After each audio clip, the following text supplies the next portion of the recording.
नमो तस्स भगवतो अरहतो सम्मा सम्बुद्धस्स। नमो तस्स भगवतो अरहतो सम्मा सम्बुद्धस्स। नमो तस्स भगवतो अरहतो सम्मा सम्बुद्धस्स। विश्व शांतीदूत, विश्व वंदनीय, द लाईट ऑफ वर्ल्ड या जगाचा प्रकाश, विश्वदीप, महान कारुणिक अरहत सम्यक संबुद्ध देवानंग पियदसी धम्मदायाद महान सम्राट अशोक मौर्य, बोधिसत्व विश्वरत्न, द सिम्बॉल ऑफ नॉलेज, जग बदलणारा बाप माणूस डॉक्टर बाबासाहेब आंबेडकर या तीनही महामानवांना तिवार अभिवादन पंचांग प्रणाम करून उपस्थित सर्व श्रद्धाशील संपन्न उपासक उपासिकांप्रती मंगलाची कामना, त्याचप्रमाणे नोबेल ट्रूथ या यूट्यूब चॅनलचे सर्व दर्शक उपासक उपासिका यांच्या प्रती मंगलाची कामना करतो। सर्वांनी साधू साधू म्हणा। आज विशेष धम्मदेसना म्हणून नागपंचमी या संदर्भात नाग लोकांचे पंचशील, या नाग लोकांचे हे पंचशील, नाग अधिक पंच अधिक मी, या नाग लोकांनीच सर्वप्रथम या बौद्ध धम्माला राजाश्रय दिला। नाग लोकांनीच सर्वप्रथम या बुद्ध धम्माचा पहिल्यांदा अंगीकार स्वीकार केला। या नाग लोकांनीच संपूर्ण जगभरात, संपूर्ण जम्बूद्वीपात बुद्ध धम्माचा प्रचार आणि प्रसार केला। तर हे नाग लोकांचे हे पंचशील, हा नागपंचमी हा विशेष धम्मदेसना म्हणून या ठिकाणी या विशेष धम्मदेसना हा व्हिडिओ थोडा लांबलचक होण्याची शक्यता आहे। हा व्हिडिओ आपण अधिकाधिक लोकांना शेअर करावा, कारण जो समाज इतिहास विसरतो तो इतिहास निर्माण करू शकत नाही। या प्राचीन जम्बूद्वीप भारताचा इतिहास हा श्रमण संस्कृती, ब्राह्मण संस्कृती अर्थात क्रांती आणि प्रतिक्रांतीचा इतिहास या जम्बूद्वीप भारताला प्राप्त झालेला आहे। संत कबीरांचा एक दोहा आहे, हा दोहा या नागपंचमीला मला आठवत असतो। संत कबीरांचा प्रसिद्ध असा दोहा, मिट्टी का एक नाग बनाया पूजे लोग लुगाई, घर में म्हणजे मिट्टी का एक नाग बनाया पूजे लोग लुगाई, घर में जब जिंदा नाग निकले दे लाठी धमकाई। म्हणजे मातीचा नाग बनवून, म्हणजे मिट्टी का नाग बनवून, मिट्टीचा मातीचा नाग बनवून लोक त्याची पूजा करतात, परंतु घरामध्ये जर जिवंत साप निघाला तर त्याला मात्र मारून टाकत असतात। तर हे माटी का एक नाग बनाया म्हणजे मातीचा एक नाग बनवून पूजे लोग लुगाई, लोग म्हणजे लोग आणि लुगाई म्हणजे पत्नी होत असते। ही उत्तर भारतामध्ये लुगाई म्हणत असतात पत्नीला। और जिंदा साप जब घर में निकले दे लाठी धमकाई, म्हणजे मातीचा नाग बनवून त्याची पूजा करतात, त्याला दूध पाजण्याचा प्रयत्न करतात, पण जिवंत सापाला मात्र त्याला मारून टाकत असतात, असा कबीरानं त्यांच्या दोह्यामध्ये वर्णन केलेलं आहे। तर या नागपंचमी, या नाग लोकाचे हे पंचशील, या नागपंचमीच्या निमित्तानं हा विशेष धम्मदेसना, हा नागपंचशील दिन म्हणून आपण दैनंदिन सामुदायिक बुद्ध वंदनेमध्ये रोज आपण म्हणत असतो, बुद्ध धम्मच्च संघ सुगत तनुभवा धातवो धातु गंभे लंकाय जंबुदीपे तिदस पुरवरे नाग लोकेच थूपे. म्हणजे या बुद्ध धम्म संघच सुगत तनुभवा धातवो धातु गंभे, या भगवंताच्या शारीरिक धातूंवर, या अस्थींवर नाग लोकांनी थूप निर्माण केलेले आहे, स्तूप निर्माण केलेले आहे, असं वर्णन या गाथेमध्ये आपण रोज म्हणत असतो. म्हणून नाग पंचमी हा इतिहास माहीत करून घेणं गरजेचं आहे. मुळातच मी सांगत असताना नाग हा शब्दच मुळातच पाली धम्म लिपीतला शब्द आहे. नाग हा शब्दच पाली धम्म लिपीचा शब्द आहे, हे लक्षात घेतलं पाहिजे.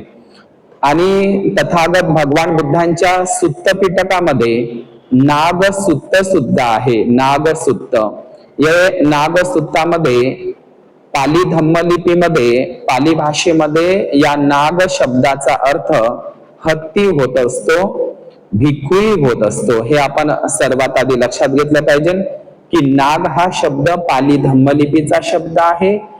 पाली धम्म लिपीमध्ये नाग या शब्दाचा अर्थ हत्ती सुद्धा होतो आणि भिक्खूला सुद्धा ते विशेषण आहे. नाग, नाग भिक्खूला सुद्धा म्हणतात आणि हत्तीला सुद्धा म्हणतात.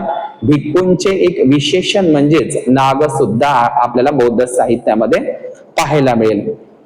तर नाग सुत्तामध्ये जे 4 प्रकारचे हत्ती सांगितलेले आहे, त्याचे गुण, स्वभाव, संस्कार सांगितलेले आहे, ते मी सांगणार नाही. परंतु बुद्धाचं नाग सुत्त आहे, म्हणजे त्याच्यामध्ये हत्तींच्या गुण, स्वभावाचं, लक्षणांचं वर्णन केलेलं आहे. तर आपण शेवटपर्यंत हा शब्द लक्षात ठेवायचा आहे की नाग या शब्दाचा पालीमध्ये अर्थ हत्ती होतो आणि नाग हे भिक्खूला सुद्धा एक हाका मारण्याचे एक विशेषण सुद्धा होतं. आणि म्हणून नाग या शब्दाचा मी यापूर्वी सुद्धा मातंग म्हणजे हत्ती सुद्धा होते.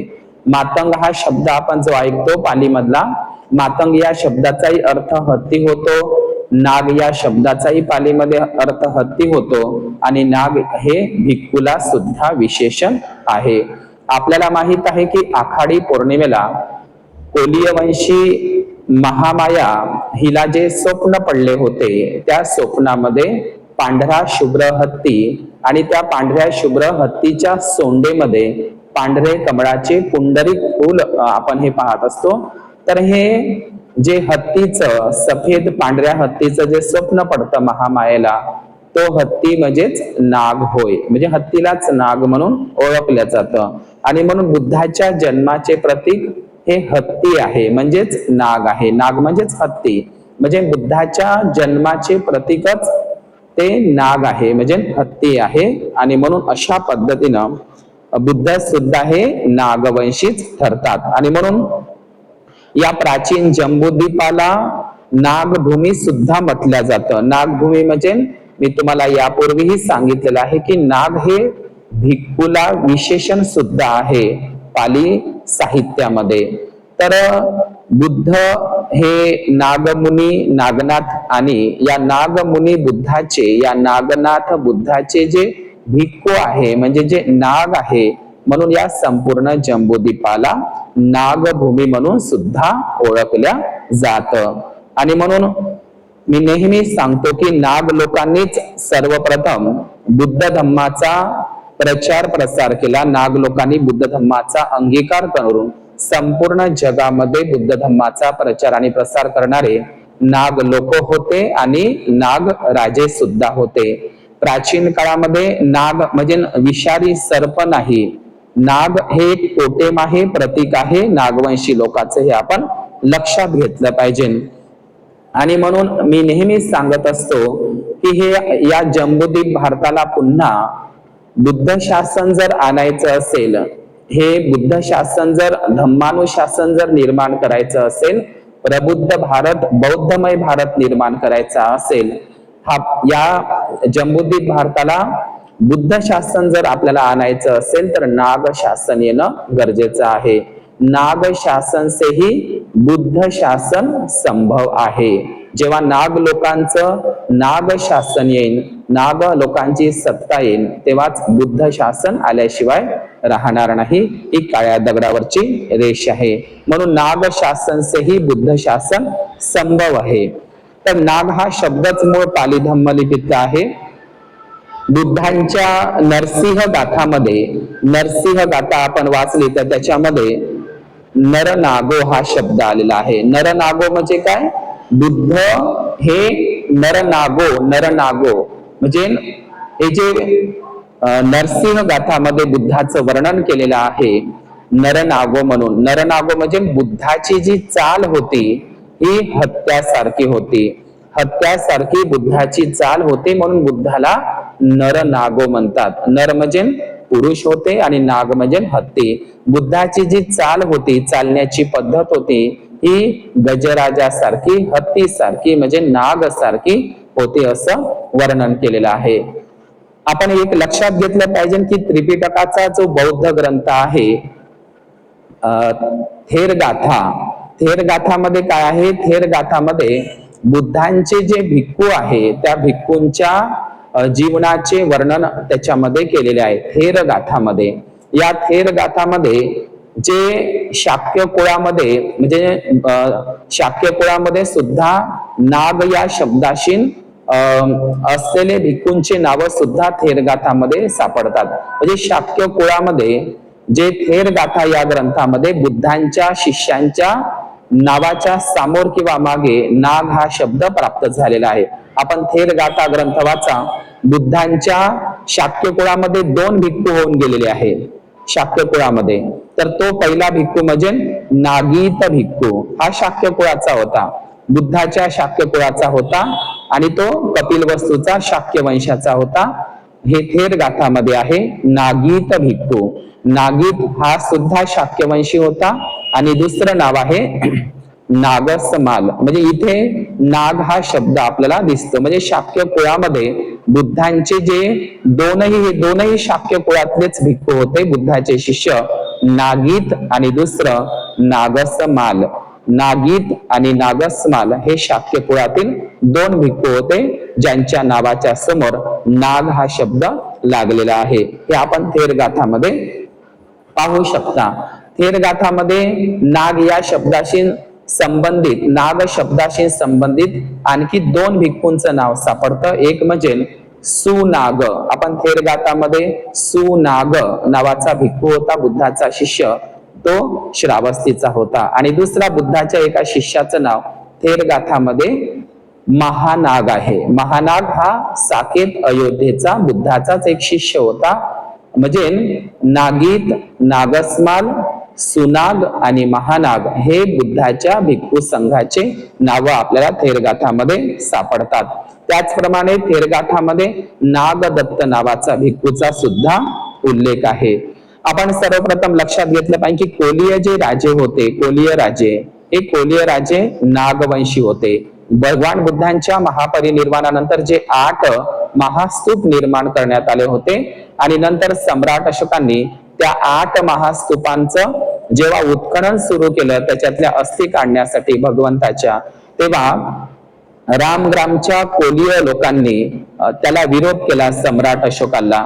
तर कोलीय लोक हे जे रामग्रामची कोलीय आहे हे नाग कोलीय होते, नागवंशी होते. हे आपण लक्षात घेतलं पाहिजे की त्या नाग लोकांनी सम्राट अशोकांना तो रामग्रामचा जो स्तूप आहे त्याला म्हणजे हात लावू दिला नाही. ते शिल्प आपल्याला सारनाथच्या संग्रहालयामध्ये जर आपण गेलो, सारनाथच्या संग्रहालयामध्ये तिथे रामग्रामच्या स्तूपाचं शिल्प आहे. त्या ठिकाणी नाग लोक त्या स्तूपाचं रक्षण करताना तुम्हाला दिसतात. आणि म्हणून हे जे स्तूप आहे म्हणजे आपण लक्षात घेतलं पाहिजे की रामग्रामची जी कोलीय आहे हे वास्तविक नागवंशी आहे, नागकोलीय आहे.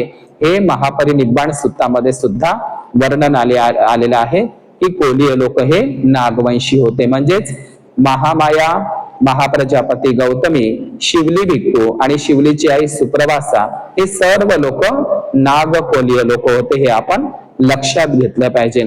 तर या नाग लोकांनी त्या 8व्या महास्तूपाचं रक्षण केलं. याचं शिल्प सारनाथच्या संग्रहालयामध्ये सुद्धा सापडतं आपल्याला. आणि इकडे तेलंगणामध्ये धुलीकट्टा नावाचं ठिकाण आहे. धुलीकट्टा या ठिकाणी सुद्धा ते शिल्प सापडलेलं आहे की रामग्रामचे नाग कोलीय लोक त्या स्तूपाचं रक्षण करताना दिसत आहे. तर अशा पद्धतीने हे नाग या शब्दाचा पाली धम्म लिपीमध्ये अर्थ हत्ती होत असतो आणि भिक्खू सुद्धा होत असतो. भिक्खूची उपसंपदा कम्म वाचा सुत्त आहे. विधी म्हणजे भिक्खूचा एक विधी असतो. भिक्खू उपसंपदा कम्मा वाचा सुत्त विधी असतो. त्याच्यामध्ये भिक्खूला नाग या नावाने हाका मारण्यात आलेला आहे किंवा संबोधन करण्यात आलेलं आहे. आपण ते महापरित्त पाठ पुस्तकामध्ये पाहू शकतो. तर त्याच्यामध्ये काय म्हटलेलं आहे, सुनाशी नागो संघो उपसंपदा नागस्य उपसंपदा नागो आयस्मतो. नाग हे संबोधन भिक्खूंना वापरण्यात आलेलं आहे भिक्खू उपसंपदा कम्म वाचा सुत्तामध्ये. आणि म्हणून या जम्बूद्वीपाला बुद्धालाच नागमुनी म्हणतात. नागनाथ आणि नागमुनी हे बुद्धाचेच विशेषण आहे. म्हणजे नाग कोणाला म्हटलेला आहे, भिक्खूलाही म्हटलेला आहे. तर या भिक्खूंचा हा नागमुनी बुद्ध आणि नागनाथ बुद्ध, लोकनाथ नागनाथ हे बुद्धालाच म्हणतात. म्हणून या जम्बूद्वीपाला हा संपूर्ण जम्बूद्वीप नागभूमी, नाग लोकांची वस्ती होती हे आपण लक्षात घेतलं पाहिजे. आणि म्हणून बुद्धाला आर्यनाग सुद्धा म्हणतात. म्हणजे आर्यनाग कोणाला म्हणतात, तर जे श्रेष्ठ भिक्खू आहे, वरिष्ठ भिक्खू आहे, अर्हत भिक्खू आहे, अशा भिक्खूला आर्यनाग म्हणून सुद्धा संबोधल्या जातं. आर्यनाग म्हणजे श्रेष्ठ भिक्खूंना आर्यनाग हे विशेषण आहे. आणि म्हणून बुद्धालाच नागमुनी म्हणतात, बुद्धालाच नागनायक म्हणतात, नागविनायक म्हणतात आणि नागनाथ सुद्धा म्हणतात. म्हणून हे शाक्यमुनी, महामुनी, आदिमुनी आणि नागमुनी, नागनाथ हे सर्व बुद्धांचेच विशेषण आहे हे आपण लक्षात घेतलं पाहिजे.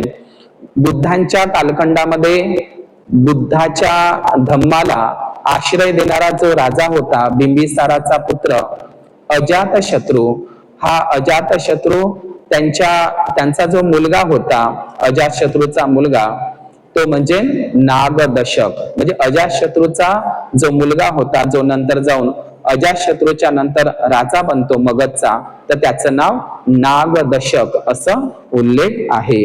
आणि आपण नंतर पाहतो की जी दुसरी धम्मसंगीती भरविण्यात आलेली होती वैशालीला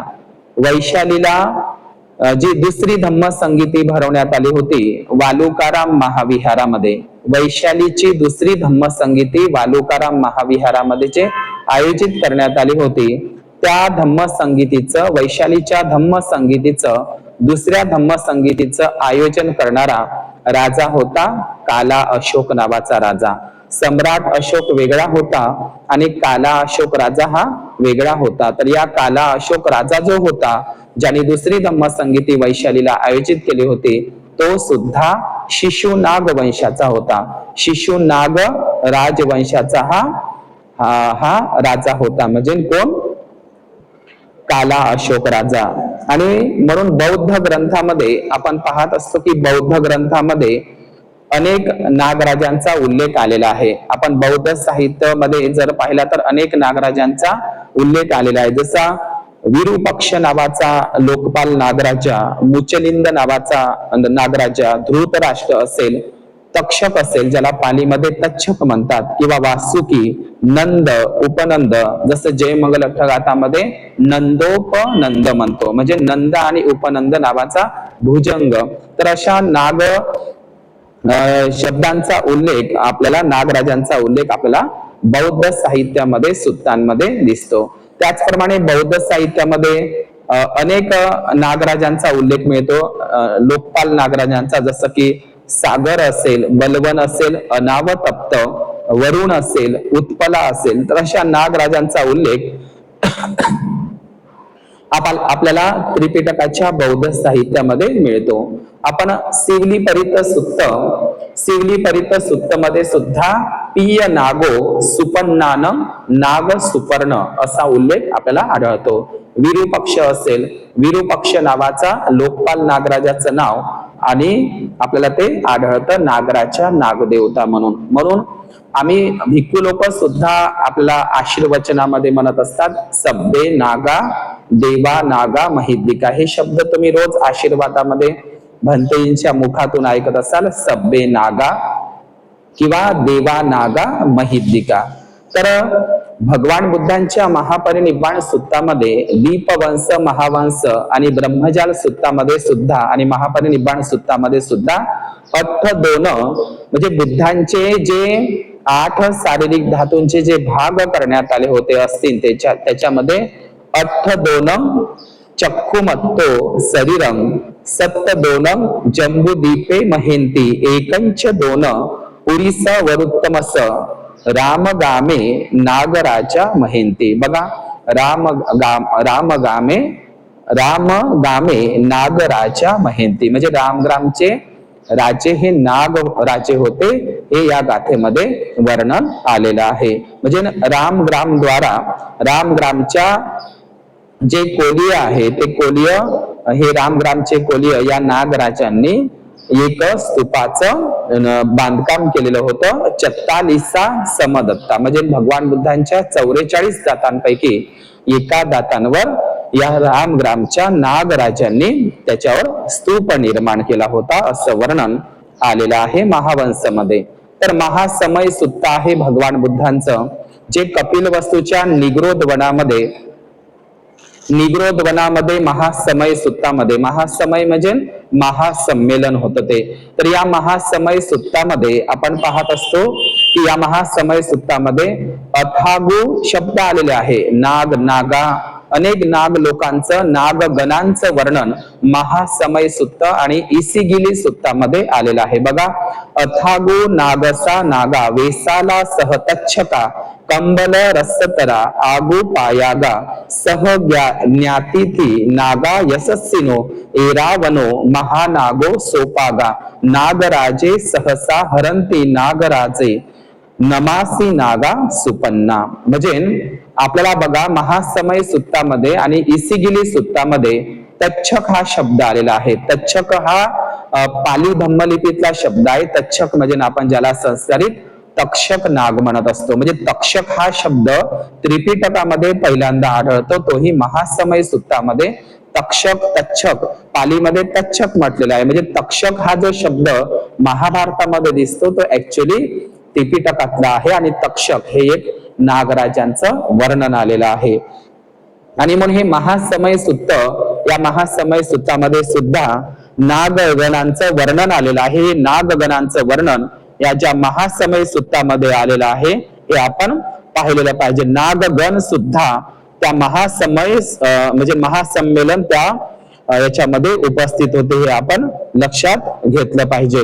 तर अशा पद्धतीनं हे जे महासमय सुत्त आहे या महासमय सुत्ताचं वर्णन त्याच्यामध्ये जे तक्षक नागाचा उल्लेख आलेला आहे हे तक्षक नाग म्हणजेच तक्षक नाग हे हा जो तक्षक नाग आहे या तक्षक नागाचा उल्लेख ज्या महासमय सुत्तामध्ये आलेला आहे. तर हे तक्षक हा शब्द महाभारतामध्ये नंतर घुसडविण्यात आलेला आहे. तक्षक म्हणजे पालीतला शब्द आहे आणि नंतर तक्षक हा एक नागराजा म्हणून महाभारतामध्ये काल्पनिक महाभारतामध्ये ब्राह्मणी महाभारतामध्ये ते वर्णन केलेलं आहे. ऍक्च्युली तक्षक नाग आहे तो महासमय सुत्तामधला आहे. महाभारताशी त्याचा काही संबंध नाही आहे. तो त्या महासंमेलन महासमय सुत्तामध्ये ते नागगण उपस्थित होते बुद्धाच्या प्रवचनाला असं ते वर्णन आलेला आहे. तर अशा पद्धतीनं बौद्ध साहित्यामध्ये विरूपक्ष नागराज असेल, वेसाल नभस असेल, तक्षक नाग, पयाग नाग. पयाग बघा प्रयाग हा शब्द पालीमध्ये पयाग म्हणतात. जे प्रयागराज कुंभमेळा आपण ऐकतो पयाग हा शब्द आपल्याला महासमय सुत्तामध्ये दिसते आणि पयाग हे एका नागराजांचं नाव आहे. पयाग पालीमध्ये त्याला प्रयाग म्हणतात नागराजा. तर असं महासमय सुत्तामध्ये आणि सिवली परित सुत्तामध्ये सुद्धा कंबल नाग, अस्संतर नाग, यशस्वी नाग, एरावन नाग आणि महानाग अशा 8 नागराजांचा नागगणांचा उल्लेख आहे. आपण जे जगप्रसिद्ध कर्नाटकामध्ये जगप्रसिद्ध जे हम्पीचं मंदिर आहे, या हम्पीच्या मंदिरामध्ये विरूपाक्ष नावाचं एक मंदिर आहे. विरूपाक्ष मंदिर आहे हम्पी कर्नाटक मध्ये, प्राचीन जगप्रसिद्ध हम्पी टेम्पल, ते प्राचीन बुद्ध विहारच आहे. तर त्या हम्पी टेम्पल मध्ये विरूपाक्ष मंदिर आहे. आता ह्या विरूपाक्ष शब्द कुठला आहे, तर हा लोकपाल नागराजाचा शब्द आहे विरूपाक्ष. आणि तिथे सुद्धा 7 नागांचा एक नागशिल्प तुम्हाला त्या हम्पी मंदिरामध्ये किंवा कर्नाटकच्या लेपाक्षी मंदिरामध्ये, म्हणजे जो बुद्ध धम्मामध्ये जे नाग आहे, टोटेम प्रतीक आहे, मुचलिंद नाग अनेक शिल्पांमध्ये आपल्याला दिसतं. तर मुचलिंद नागाचे फणे कुठे 7 फण्याचा आणि कुठे 5 फण्याचा. आपण हे लक्षात घेतलं पाहिजे की मुचलिंद नागराजाचं जे शिल्प सापडतं, कुठे कुठे मुचलिंद नागराजा हा 7 फण्याचा दाखवलेला आहे आणि कुठे कुठे 5 फण्याचा दाखवलेला आहे. हे आपण महत्वपूर्ण लक्षात ठेवायचं आहे.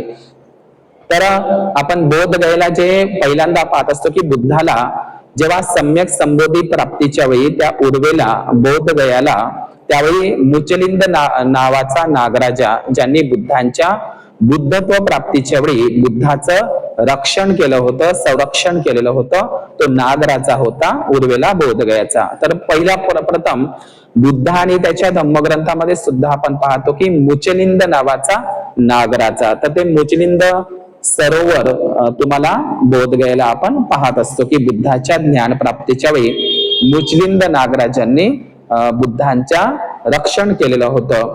म्हणून मी पुन्हा सांगतो की मुचलिंद नागराजाचं जे शिल्प आहे हे कुठे कुठे 5 फण्याचं आणि 7 फण्याचं दाखवलेलं आहे. आपल्या नाग विदर्भामध्ये भंडारा पवनीला जे शिल्प सापडलेलं आहे, मुचलिंद नागराजाचं शिल्प प्राप्त झालेलं आहे पवनी भंडारामध्ये नाग विदर्भात. तर ते शिल्प सध्याला दिल्लीच्या राष्ट्रीय संग्रहालयामध्ये ठेवलेलं आहे पवनी भंडाऱ्याचं. तर ते त्याच्यावर लिहिलेलं आहे पाली धम्मलिपीमध्ये मुचरिंद नागो, म्हणजे मुचरिंद नागो असा शब्द लिहिलेला आहे आणि ते 5 फण्याचं दाखवलेलं आहे. मुचरिंद नागो असा शब्दही लिहिलेला आहे आणि ते 5 फण्याचं शिल्प सध्याला दिल्लीच्या संग्रहालयामध्ये आहे पवनी भंडाऱ्याचं. तर अशा पद्धतीनं ज्या कर्नाटक आंध्र प्रदेशामध्ये सुद्धा, आंध्र प्रदेशामध्ये अनंतपूर जिल्हा आहे आणि त्या अनंतपूर जिल्ह्यामध्ये, आंध्र प्रदेशातील अनंतपूर जिल्ह्यामध्ये लेपाक्षी मंदिर आहे. या लेपाक्षी मंदिरामध्ये सुद्धा तुम्हाला 7 फण्याचा मुचलिंद नागाचं शिल्प आपण मोबाईल मध्ये पाहू शकता. ते 7 फण्याच दिसतात. त्याला लोक नागलिंगम म्हणतात. तिकडल्या तेलुगू भाषेमध्ये त्याला नागलिंगम म्हणतात. आणि त्या नागलिंगमचं हे लेपाक्षीचं जे मंदिर आहे, तर ते तुम्हाला 7 फण्याचा मुचलिंद नागराजा दिसतो. तुम्ही पाहू शकता लेपाक्षी मंदिर, 7 फण्याचा नागलिंगम तुम्हाला दिसतो. तेही प्राचीन बुद्ध विहार आहे. आणि आपण बुद्ध आणि त्याचा धम्मग्रंथ वाचला तर भगवान बुद्धांनी जे निरंजना नदीमध्ये आपलं जे भिक्षापात्र सोडलेलं होतं, तर ते भिक्षापात्र सोडल्याच्या नंतर बुद्ध आणि त्याच्या धम्मग्रंथामध्ये असं वर्णन आहे की काल नावाच्या नागराजाच्या सुपतिट्ट घाटाजवळ जाऊन ते भिक्षापात्र थांबले होते. नदीच्या प्रवाहामध्ये जे भिक्षापात्र थांबले होते, तर ते भिक्षापात्र काल नावाच्या नागराजाच्या सुपतिट्ट घाटापाशी थांबले होते, असं वर्णन आपण बुद्ध आणि त्याच्या धम्मग्रंथामध्ये पाहतो. म्हणजे उर्वेला या ठिकाणी मुचलिंद नागराजा आणि काल नावाचा नागराजा असे 2 नागराजाचं वर्णन आणि स्वर्ण प्रभारावाची नागराणीचं वर्णन आपल्याला आढळतं. आणि म्हणून मुचलिंद नागराजा हा सुद्धा बोधगया उर्वेलाचा होता आणि काल नावाचा नागराजा सुद्धा बोधगया उर्वेलाचा होता. नंतर महाभारतामध्ये कालिया मर्दन नागराजाची कहाणी जशीच्या तशी चोरलेली आहे, हे आपण लक्षात घेतलं पाहिजे. त्याचप्रमाणे जे आटानाटीय सुत्त आहे, या आटानाटीय सुत्तामध्ये सुद्धा नाग लोकांचं वर्णन आलेलं आहे. आटानाटीय सुत्तामध्ये बघा काय आहे, नागोवा, नागीवा, नाग पोतकोवा, नाग पोतिकोवा, नाग महामत्तोवा, नाग परिसज्जोवा, नाग पचारोवा. याचा अर्थ काय होते, म्हणजे हे जे पाली धम्मलिपीतले शब्द आहे, आटानाटीय सुत्तामध्ये सुद्धा नाग लोकांचं वर्णन आलेलं आहे. तर नागोबा नागिवा याचा अर्थ काय होते? नाग, नागिन, नागपुत्र, नागपुत्री. जे आता मी शब्द पालीतले वाचले त्याचा मराठी अनुवाद सांगत आहो. नाग म्हणजे नागोवा, नागिवा, नागपोतकोवा, नागपोतिकोवा, नाग महामत्तोवा, नाग परिसज्जोवा, नाग पचारोवा. अर्थ होते नाग, नागिन, नागपुत्र, नागपुत्री, नाग महामत्य, नाग सभासद आणि नाग अनुचर असा त्याचा अर्थ होते. बघा आटानाटीय सुत्तामध्ये सुद्धा नाग लोकांचं वर्णन केलेलं आहे. जो नाग, नागिन हा शब्द आपण ऐकत असतो नेहमी हिंदीमध्ये नाग आणि नागिन, तर हे नाग आणि नागिन शब्द सुद्धा पाली धम्मलिपी आटानाटीय सुत्तामध्ये आपल्याला पाहायला मिळेल. तसंच आम्ही भिक्खू लोक आशीर्वादामध्ये आकाश सठाच भूमट्टा देवा नागा महिद्दिका असं म्हणत असतो. म्हणजे या ठिकाणी सुद्धा नागा हा शब्द आलेला आहे. त्याचप्रमाणे भगवान बुद्धांच्या सुत्तपिटकामध्ये नाग सुत्त आलेला आहे. नाग म्हणजे हत्ती होते, नाग म्हणजे भिक्खू होते, हे आपण लक्षात घेतलं पाहिजे. अनेक लोकांना माहित नसेल की आपल्या नाग विदर्भामध्ये नागपूर नावाचा जिल्हा आहे. आपण पाहिलं असेल महाराष्ट्राची उपराजधानी धम्मदीक्षा ज्या ठिकाणी घेतली बाबासाहेबांनी त्याला नागपूर म्हणतात, नागपूर. परंतु आपण सुत्तपिटकामध्ये जर पाहिलं अंगुत्तर निकायामध्ये वेनागपूर नावाचं सुत्त आहे. बघा नागपूर आणि वेनागपूर. मी जेव्हा अंगुत्तर निकाय खोजलं तर त्या अंगुत्तर निकायामध्ये वेनागपूर नावाचं सुत्त आहे. सुत्ताचं नावच आहे वेनागपूर. आता हे वेनागपूर काय आहे तर बुद्धांच्या काळामध्ये दक्षिण म्हणजे कौशल देशामध्ये असलेल्या एका नगराचं नाव होतं वेनागपूर. बघा आपल्या नाग विदर्भामध्ये नागपूर आहे आणि बुद्धांच्याच काळामध्ये वेनागपूर नावाचं नगर होतं. तर ते वेनागपूर, तर हे वेनागपूर हा शब्द म्हणजे अंगुत्तर निकायामध्ये वेनागपूर सुत्त आहे. एका सुत्ताचंच नाव आहे वेनागपूर सुत्त. लक्षात ठेवायचं आहे वेनागपूर सुत्त.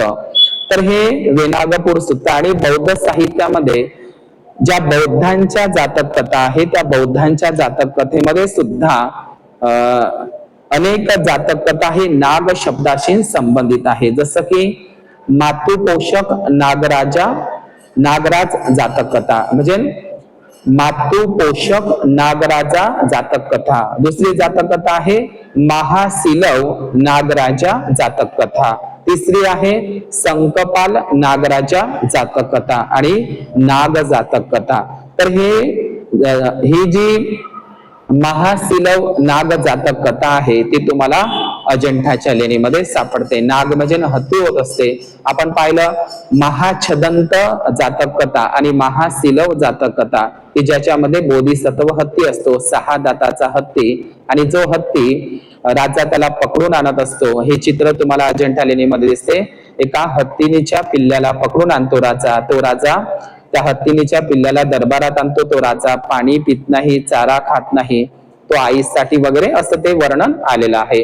तर हे नाग जातक कथा सुद्धा, तर हे संकपाल जातक कथा. बघा संकपाल जातक कथा सुद्धा आहे. संकपाल नाग जातक कथा आहे. तर हे संकपाल नाग जातक कथेवरूनच आपल्याला माहित आहे की डॉक्टर बाबासाहेब आंबेडकरांचे जे रामजी बाबा वडील आहे, आंबेडकरांचे जे जुने नाव आहे संकपाळ, ज्याला सकपाळ म्हणतो. तर सकपाळ काय आहे?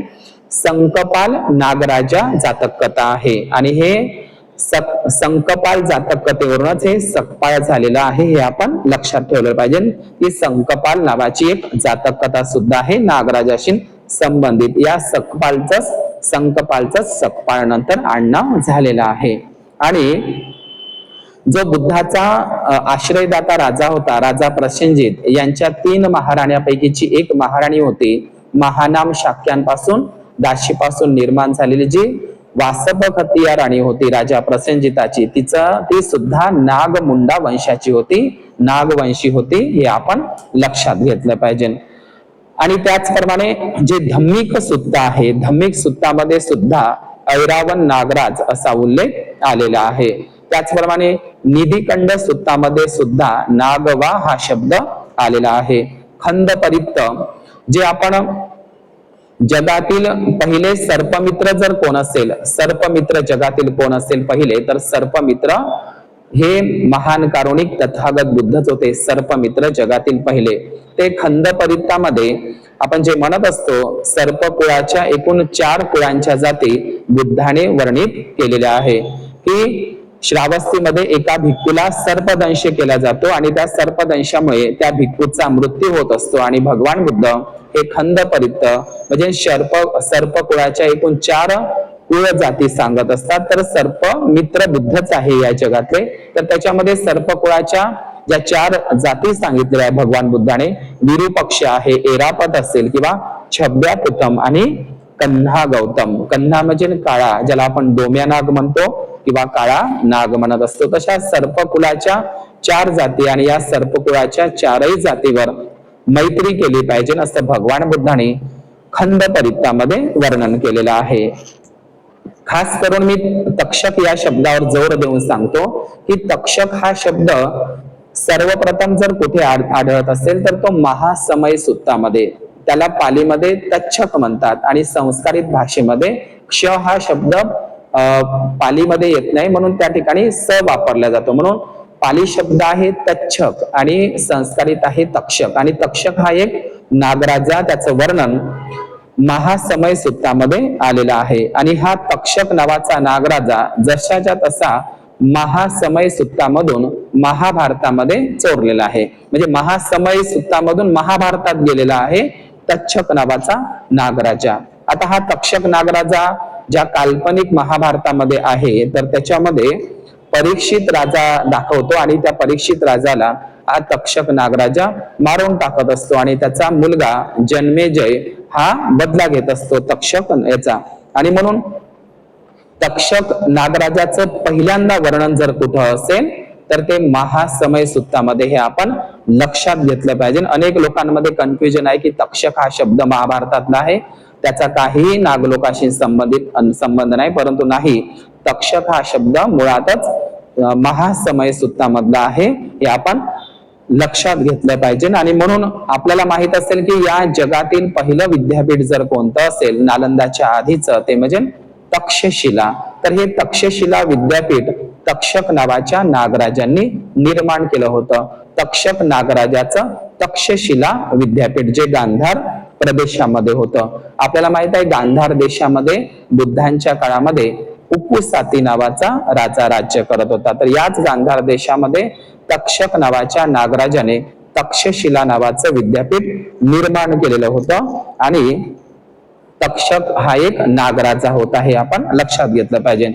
आपल्याला माहित आहे, आपण बौद्ध साहित्याचं वाचन केलं तर या तक्षक नागराजाच्या तक्षशिला विद्यापीठामध्ये राजा प्रसेनजित असेल, जीवक असेल, अहिंसक अंगुलीमाल असेल, बंधुलमल्ल असेल किंवा महालिच्छवी असेल किंवा नंतर चंद्रगुप्त मौर्य असेल, हे सगळे लोक तक्षक नागराजाच्या तक्षशिला विद्यापीठामधले विद्यार्थी होते, हे आपण बौद्ध साहित्यामध्ये वाचत असतो. म्हणून जगातील प्रथम विद्यापीठ हे नागराजा तक्षक नागराजांनी बांधलेलं होतं, हे आपण लक्षात घेतलं पाहिजे.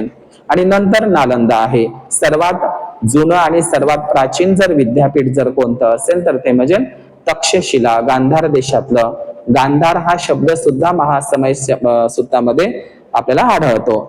तर या जगातील पहिलं विद्यापीठ जर बौद्ध विद्यापीठ जर कोणी निर्माण केलं असेल तर ते तक्षक नावाच्या नागराजाने तक्षशिला, हे आपण लक्षात घेतलं पाहिजे. आजही जगप्रसिद्ध खजुराहो हा तक्षक शब्द नंतर इतका चोरला गेला की खजुराहोला जे मंदिर आहे त्या खजुराहोला तक्षकेश्वर नावाचं मंदिर किंवा इकडे प्रयागराजला सुद्धा तक्षकेश्वर नावाचं मंदिर निर्माण करण्यात आलेलं आहे. हा तक्षकेश्वर दुसरा तिसरा कोणी नसून हाच तो तक्षक नागराजा आहे. आणि आपण पाहिलं असेल की तक्षक नावाचा सिनेमा सुद्धा आलेला होता. तर अशा पद्धतीने हा तक्षक हा एक नागराजा होता. आपण ऐकलं पाहिजे की 14 ऑक्टोबर 1900 डॉक्टर बाबासाहेब आंबेडकरांनी नागपूरलाच बौद्ध धम्माची दीक्षा का घेतली, कारण नागपूर हे नाग लोकांच्या वस्तीचं दाट ठिकाण होतं. डॉक्टर बाबासाहेब आंबेडकरांनी 14 ऑक्टोबरला दीक्षा घेतली आणि 15 ऑक्टोबरला ऐतिहासिक भाषण केलं दीक्षाभूमीला. 15 ऑक्टोबरचं भाषण ऐका. बाबासाहेब म्हणतात, काय म्हणतात, बाबासाहेबांच्या भाषणाचा उल्लेख आहे 15 ऑक्टोबर 1956च्या नागपूरच्या भाषणाचा उल्लेख आपण वाचून घ्या रायटिंग स्पीचेस मध्ये, की बाबासाहेब असं म्हणतात की त्या 15 ऑक्टोबर 1956च्या भाषणामध्ये की पुराणामध्ये नाग लोकांना जिवंत जाळल्याचे पुरावे खांडव वनामध्ये, म्हणजे पुराणामध्ये काही दाखले उदाहरण मिळतात की खांडव वनामध्ये किंवा नाग वनामध्ये नाग लोकांना नाग यज्ञामध्ये जिवंत जाळल्याचे पुरावे प्राप्त होतात, हे बाबासाहेब म्हणतात. आणि त्याच ज्या नाग लोकांना नाग यज्ञामध्ये जिवंत जाळण्यात आलं होतं, त्या नाग लोकांपैकीचा एक नाग मनुष्य अगस्त नावाच्या एका मुनीने वाचवला. एक नाग मनुष्य अगस्त नावाच्या मुनीने वाचवला, त्याचेच आपण नागवंशज होय. म्हणजे अगस्त नावाच्या एका मुनीने एक वंशज वाचवला, एक नाग मनुष्य वाचवला, त्याचेच आपण नागवंशज होय, असं बाबासाहेबांचं भाषण आहे. आणि म्हणून आता तो नागराजा कोणता होता? ज्या अगस्ती मुनीने अनेक नागलोकांना जिवंत नाग यज्ञामध्ये नागलोकांचा नागबळी देण्यात आला होता, तर त्या नाग यज्ञामधून ज्या नागराजाला वाचवलं होतं, एक नाग मनुष्य वाचवला होता अगस्त मुनीनं, त्याचं नाव काय होतं? त्या नागराजाचं नाव काय होतं? तर त्याचं नाव होतं तक्षक नाग. हे आपण लक्षात घेतलं पाहिजे. त्याचंच नाव होतं तक्षक नाग. आणि या तक्षक नागाचेच आपण सर्व नागवंशज लोक आहे. म्हणून या विदर्भाला केवळ आपण विदर्भ न म्हणता नाग विदर्भ म्हणलं पाहिजे. या नाग विदर्भामध्ये नागपूर आणि चंद्रपूरला बाबासाहेबांनी बौद्ध धर्माची दीक्षा दिली होती. संपूर्ण जम्बूद्वीप भारत हा नाग लोकांचीच वस्ती होता, परंतु जास्तीत जास्त दाट संख्या या नागपूरला आणि नागभिड चंद्रपूरला होती. म्हणून बाबासाहेबांनी हे नाग विदर्भातील 2 ठिकाणं धम्मदीक्षेसाठी निवडलेले होते. म्हणून आपण नागलोक आहोत. प्राचीन काळातले नागलोक हे बुद्धिस्ट होते. नागलोकांनीच बौद्ध धर्माचा अंगीकार केला होता, नागराजांनीच बौद्ध धर्माचा प्रचार केलेला होता. म्हणून जेव्हा या जम्बूद्वीप भारतामध्ये पुन्हा नाग लोकांचं नाग शासन येईल, तेव्हाच बुद्ध शासन निर्माण होईल, हे आपण लक्षात घेतलं पाहिजे. तर या जगातील पहिलं विद्यापीठ जे तक्षक नावाच्या नागराजांनी तक्षशिला बांधलं होतं, तर नालंदा सुद्धा हे नागराजांनीच बांधलेलं होतं. नालंदाचं जुनं नाव नाग नालंदा सुद्धा म्हणतात. नालंदाला केवळ नालंदाच नाही, तर नालंदा या शब्दाच्या समोर नाग नालंदा असं वर्णन आलेलं आहे. तर नालंदा याला सुद्धा नाग नालंदा असं म्हटलं जातं. आणि म्हणून या जम्बूद्वीपामध्ये जी नाग लोकांची नाग संस्कृती, नाग सभ्यता, नाग शासन, हे नाग सत्ता होती. आणि आपण आजही राजगिरीला गेलं तर राजगिरीच्या वाटेनं आपल्याला सोन भंडारच्या बाजूला जे वेळवण आहे आजही राजगीरमध्ये, तिथं नागमणियार मठ सापडतो. असं म्हणतात की राजगिरीला नाग लोकांची वस्ती होती आणि नागराजांनी त्या ठिकाणी आजही तो नागमणियार मठ आपल्याला राजगिरीला पाहायला मिळतो. प्राचीन स्तूप आहे तो नागमणियार मठ. हा नागमणियार मठ नागराजांनी बांधलेला होता. ते तुम्हाला आजही राजगिरीला पाहायला मिळेल रस्त्यावर. नागमणियार मठ, मणियार म्हणजे नागमणी नसतो, तर नागमणियार मठ होता. आजही मणिपूर हे सुद्धा नागराजांचं ठिकाण आहे.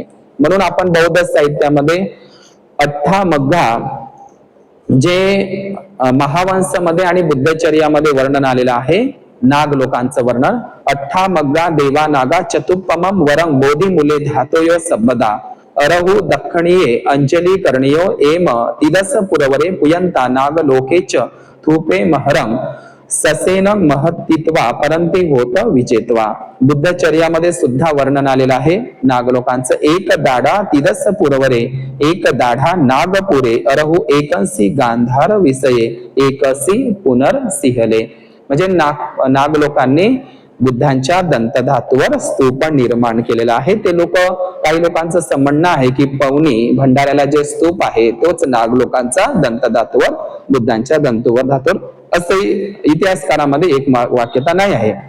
तर हे नाग, तर आपण एक गोष्ट लक्षात ठेवायची की नाग या शब्दाचा पालीमध्ये अर्थ हत्ती होतो आणि भिक्खूला सुद्धा एक संबोधन विशेषण म्हणून नाग हा शब्द आलेला आहे.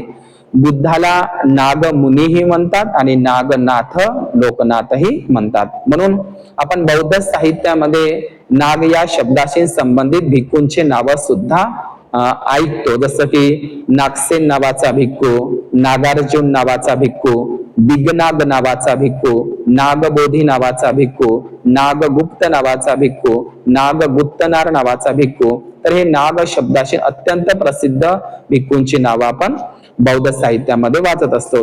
तर नाग हा शब्द त्याचा अपभ्रंश झाला महाराष्ट्रामध्ये आणि नाग या शब्दाचा नाक झालेला आहे.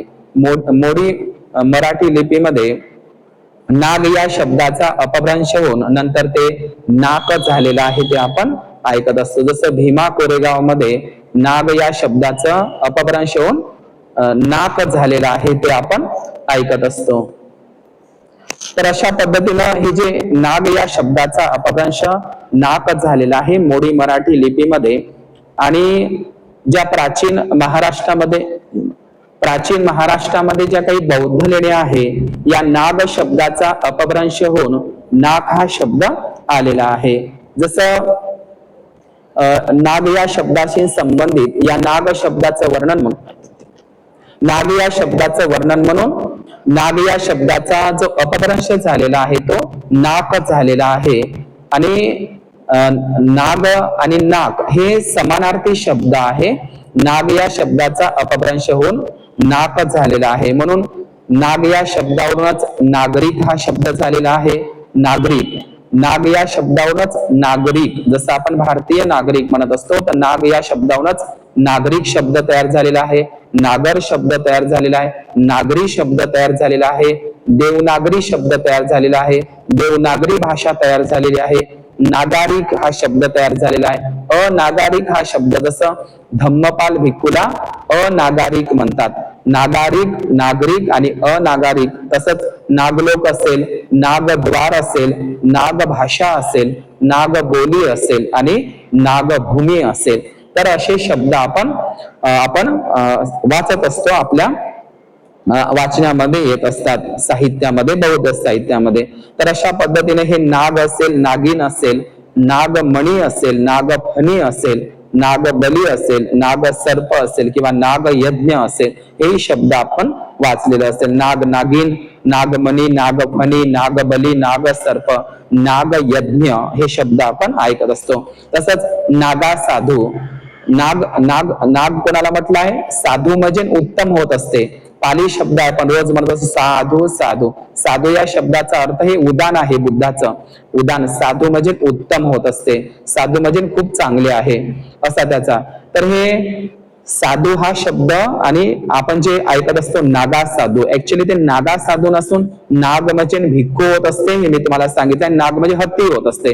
तर नाग साधू, नाग म्हणजे भिक्खू आणि साधू म्हणजे उत्तम.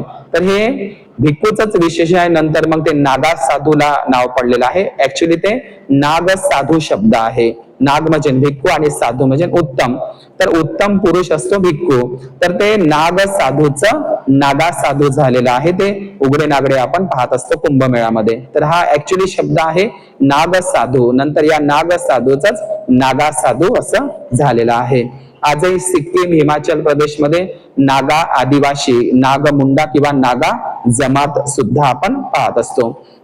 आपल्या भारतामध्ये नाग लोकांचं नागालँड आहे. नागालँड नावाचं एक राज्य सुद्धा आहे. जसं थायलंड आहे, जसे म्हणजे स्वित्झर्लंड, थायलंड असं म्हणत असतो. तशाच पद्धतीचं नागालँड नावाचं एक राज्य आहे. तर नागालँड कशावर आहे? लँड म्हणजे भूमी. तर ह्या नाग लोकांचं हे नागालँड आहे. नागालँड हे जे नाव पडलेलं आहे ते नाग लोकांवरूनच पडलेलं आहे. आणि आपण जे जपान देश आहे, जे बौद्ध राष्ट्र आहे जपान, त्या जपानमध्ये सुद्धा एक शहर आहे नागासाकी, ज्याच्यावर अणुबॉम्ब हल्ला झाला होता. तर हे नागासाकी एक शहर सुद्धा आपण जपान याच्यामध्ये एक नागासाकी नावाचं एक जपानमध्ये शहर आहे, जे बुद्धिस्ट शहर आहे नागासाकी. तर ह्या नागासाकी मध्ये सुद्धा आपल्याला एक शब्द त्या ठिकाणी दिसतो. तर अशा पद्धतीनं आपण आता या ठिकाणी जे महान सम्राट अशोकांनी या जम्बूद्वीप भारतामध्ये जे 84,000 महास्तूप बांधले होते, काही नष्ट झालेले आहे आणि काही शिल्लक आहे त्याचे अवशेष. तर आपण नाग या शब्दांचा अर्थ नाग लोक आणि नागराजांचा उल्लेख सम्राट अशोकांच्या साची आणि भरऊत स्तूपावर आपल्याला आणि पवनीच्या भंडाऱ्याच्या स्तूपावर सुद्धा नागराजांचा, नाग उपासकांचा, नाग उपासिकेंचा उल्लेख आपल्याला आढळतो. तर साची महास्तूपामध्ये जे मोतीलाल आलमचंद्र यांनी साचीदान नावाचं एक पुस्तक लिहिलं आहे, ते आपण सगळ्यांनी वाचावं, साचीदान. तर या साचीच्या महास्तूपासाठी आणि भरऊतच्या महास्तूपासाठी आणि 84,000 महास्तूपांसाठी नागराजांचं, नाग लोकांचं, नाग उपासकांचं योगदान होतं, त्यांचं दान होतं. त्याचे वर्णन आजही साची भरऊतच्या स्तूपावर पाली लिपीमध्ये त्या नाग लोकांच्या दानांचं, दानदात्यांचं वर्णन आलेलं आहे. जसं साची महास्तूपामध्ये उज्जैनचा एक भिक्खू आहे, तर त्याचं भिक्खूचं नाव आहे, उज्जैनच्या एका भिक्खूनं, आर्यनाग नावाच्या थेर भिक्खूनं, जो उज्जैनचा होता, त्यांनी साची स्तूपाला दान केलेलं आहे. आर्यनाग नावाचा थेर भिक्खू असा साचीच्या स्तूपावर धम्म लिपीमध्ये, पाली लिपीमध्ये लिहिलेलं आहे. नागप्रिय म्हणजे साचीच्या महास्तूपावर आजही तुम्हाला ते शिलालेख आढळतात पालीमधले. कोणते? नागप्रिय, नदी नागरिक, नागदत्त, नाग, नागिल, नागदीन, नागमित्रा, नागपालिता, नागरेसी, नागपालित, नागरक्षित आणि नागिल एवढे शब्द, नाग शब्दाशी संबंधित एवढे सारे शब्द साचीच्या स्तूपावर तुम्हाला पाहायला मिळतात. त्याचप्रमाणे जे भरऊत स्तूप आहे मध्य प्रदेशातील सतना जिल्ह्यामध्ये, ज्या भरऊत महास्तूपाचे, सम्राट अशोकाच्या स्तूपाचे ते अवशेष सध्या कलकत्ता म्युझियम मध्ये ठेवलेले आहे. तर त्याच्यावर सुद्धा नाग लोकांच्या दानदाते जे नाग लोक होते त्याचं वर्णन आलेलं आहे. ते बघा, ऐरापतो नागराजो असा उल्लेख आलेला आहे. जे आपण महाभारतामध्ये पाहत असतो की जे महाभारत आणि भगवद्गीता हे घत जातक कथा आणि धम्मपदाची नक्कल होय भगवद्गीता, असं बाबासाहेब म्हणतात. तर या भरूचच्या स्तूपावर एरावतो नागराजो, एरापतो नागराजो असा पाली धम्म लिपीमध्ये वर्णन आहे. तर आपण पाहत असतो महाभारतामध्ये की कालिया नावाचा कालिया मर्दन नागराजा असतो. आपण महाभारतामध्ये ती पौराणिक कहाणी ऐकली असेल की कृष्ण आणि त्याचे सवंगडी सुदाम्या वगैरे हे चेंडू खेळत असतात यमुना नदीच्या काठावर, आणि तो चेंडू यमुना नदीमध्ये जात असतो आणि त्या ठिकाणी त्या यमुना नदीमध्ये कालिया नावाचा एक विषारी नाग राहतो. तो यमुना नदीचं पाणी विषारी करत असतो, लोक मरत असतात, आणि मग त्या कालिया नावाच्या नागराजाला तो चेंडू पकडण्यासाठी जातो आणि कृष्ण, तो काल्पनिक कृष्ण, मग त्या कालिया नावाच्या नागराजावर डान्स करताना आपल्याला ते आपण चित्रामध्ये पाहिलेलं आहे. हे कुठलं चित्र आहे? हे तुम्हाला भरूचच्या स्तूपावर दिसेल. तर ते कोणाचं आहे? ऐरावतो नागराजो. हे ऐरावतो नागराजाचं चित्र हे ब्राह्मण राजा रवी वर्माने कालिया मर्दन म्हणून कृष्णाला डान्स करताना दाखवलेलं आहे. तर तुम्ही आताही मोबाईल मध्ये सर्च करा एरापतो नागराजो. तर हे कालिया मर्दन जे बनवलेलं आहे काल्पनिक, ब्राह्मण राजा रवी वर्माने जे चित्र बनवलेलं आहे, 5 फण्यावर डान्स करताना, नाच करताना जे दाखवलेलं आहे, हे शिल्प भरूचच्या स्तूपावर तुम्हाला पाहायला मिळेल. आणि तिथेही तुम्ही ते भरूचच्या स्तूपावर 5 फण्याचा एक नाग आहे आणि त्याच 5 फण्याच्या नागराजावर एरापतो नावाचा लोकपाल नागराजा डान्स करत आहे. हे शिल्प चोरून कालिया मर्दनचं काल्पनिक पेंटिंग चित्र ब्राह्मण राजा रवी वर्माने तयार केलेलं आहे. तर हे कालिया मर्दन जे शिल्प आहे हे बुद्धाच्या म्हणजे भरऊत स्तूपावरची शिल्पकलेची नक्कल आहे. त्याच्यावर 5 दाखवलेला आहे फण्याचा. आणि आपल्याला मी तुम्हाला यापूर्वी सांगितलं की मुचलिंद नागराजाचं शिल्प सुद्धा कुठे 5 फण्याचं किंवा 7 फण्याचं दाखवलेलं आहे. पवनी भंडाऱ्याला 5 फण्याचं दाखवलेलं आहे. इकडे लेपाक्षी मंदिरामध्ये 7 फण्याचं दाखवलेलं आहे. आपण लक्षात घेतलं पाहिजे. तर मी खास करून सांगतो की जे कालिया मर्दन वर जे कृष्ण डान्स करताना दिसतो, हे शिल्प भरऊत बौद्ध स्तूपावरचं ऐरावतो नागराजाचं शिल्प आहे. ते तुम्ही पाहू शकता. तुम्ही सर अलेक्झांडर कनिंघम यांच्या किंवा मोतीलाल आलमचंद्र यांच्या भगवत दान या पुस्तकामध्ये तुम्ही ते चित्र पाहू शकता की कालिया मर्दनचं चित्र बौद्ध स्तूपांची शिल्पकलेची ती नक्कल आहे. हे आपण लक्षात घेतलं पाहिजे. तर अशा पद्धतीनं हे भरूत, हे जे भरूत बौद्ध स्तूपावर जे ऐरापतो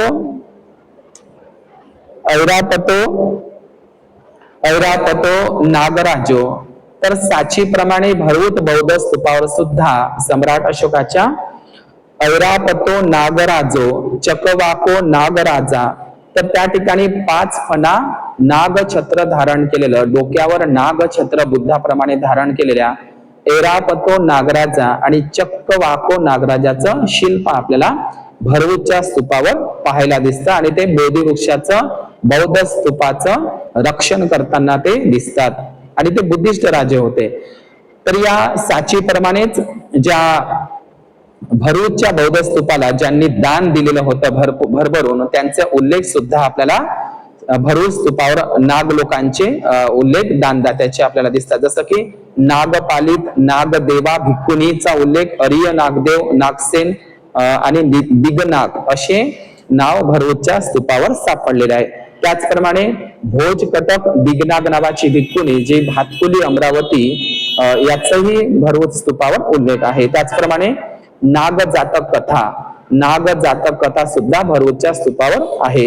ऐरापतो नागराजो भगवतो, बघा पाली धम्मलिपीमध्ये भरूच स्तूपावर आहे, ऐरापतो नागराजा भगवतो वंदते। पाली धम्मलिपीमध्ये नागछत्र म्हणजे 5 फण्याच्या नागाचा टोपासारखं ते छत्र, नागछत्र, नागराजा, नागराणी, नागयक्ष आणि नागयक्षिणी असे शिल्प तुम्हाला साची, भरूच आणि सर्वच बौद्ध लेण्यांमध्ये आपल्याला पाहायला मिळेल।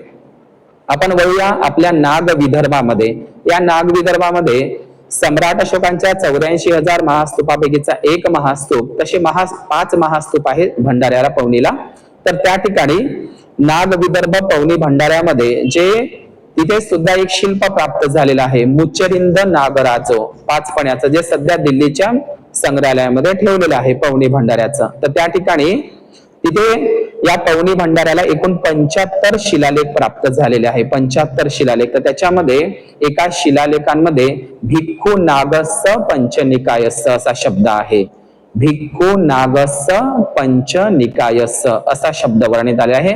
म्हणजे नाग नावाचा एक भिक्खू हा पंचनिकायांचा ज्ञाता जाणकार होता असं वर्णन आहे। म्हणजे नाग नावाचा भिक्खू होता पवनी भंडाऱ्याला, त्याचा शिलालेख आहे। आणि मुचलिंद नागराजो असं दुसरं शिल्प सापडलेलं आहे, 5 फण्याचा मुचलिंद नागराजा।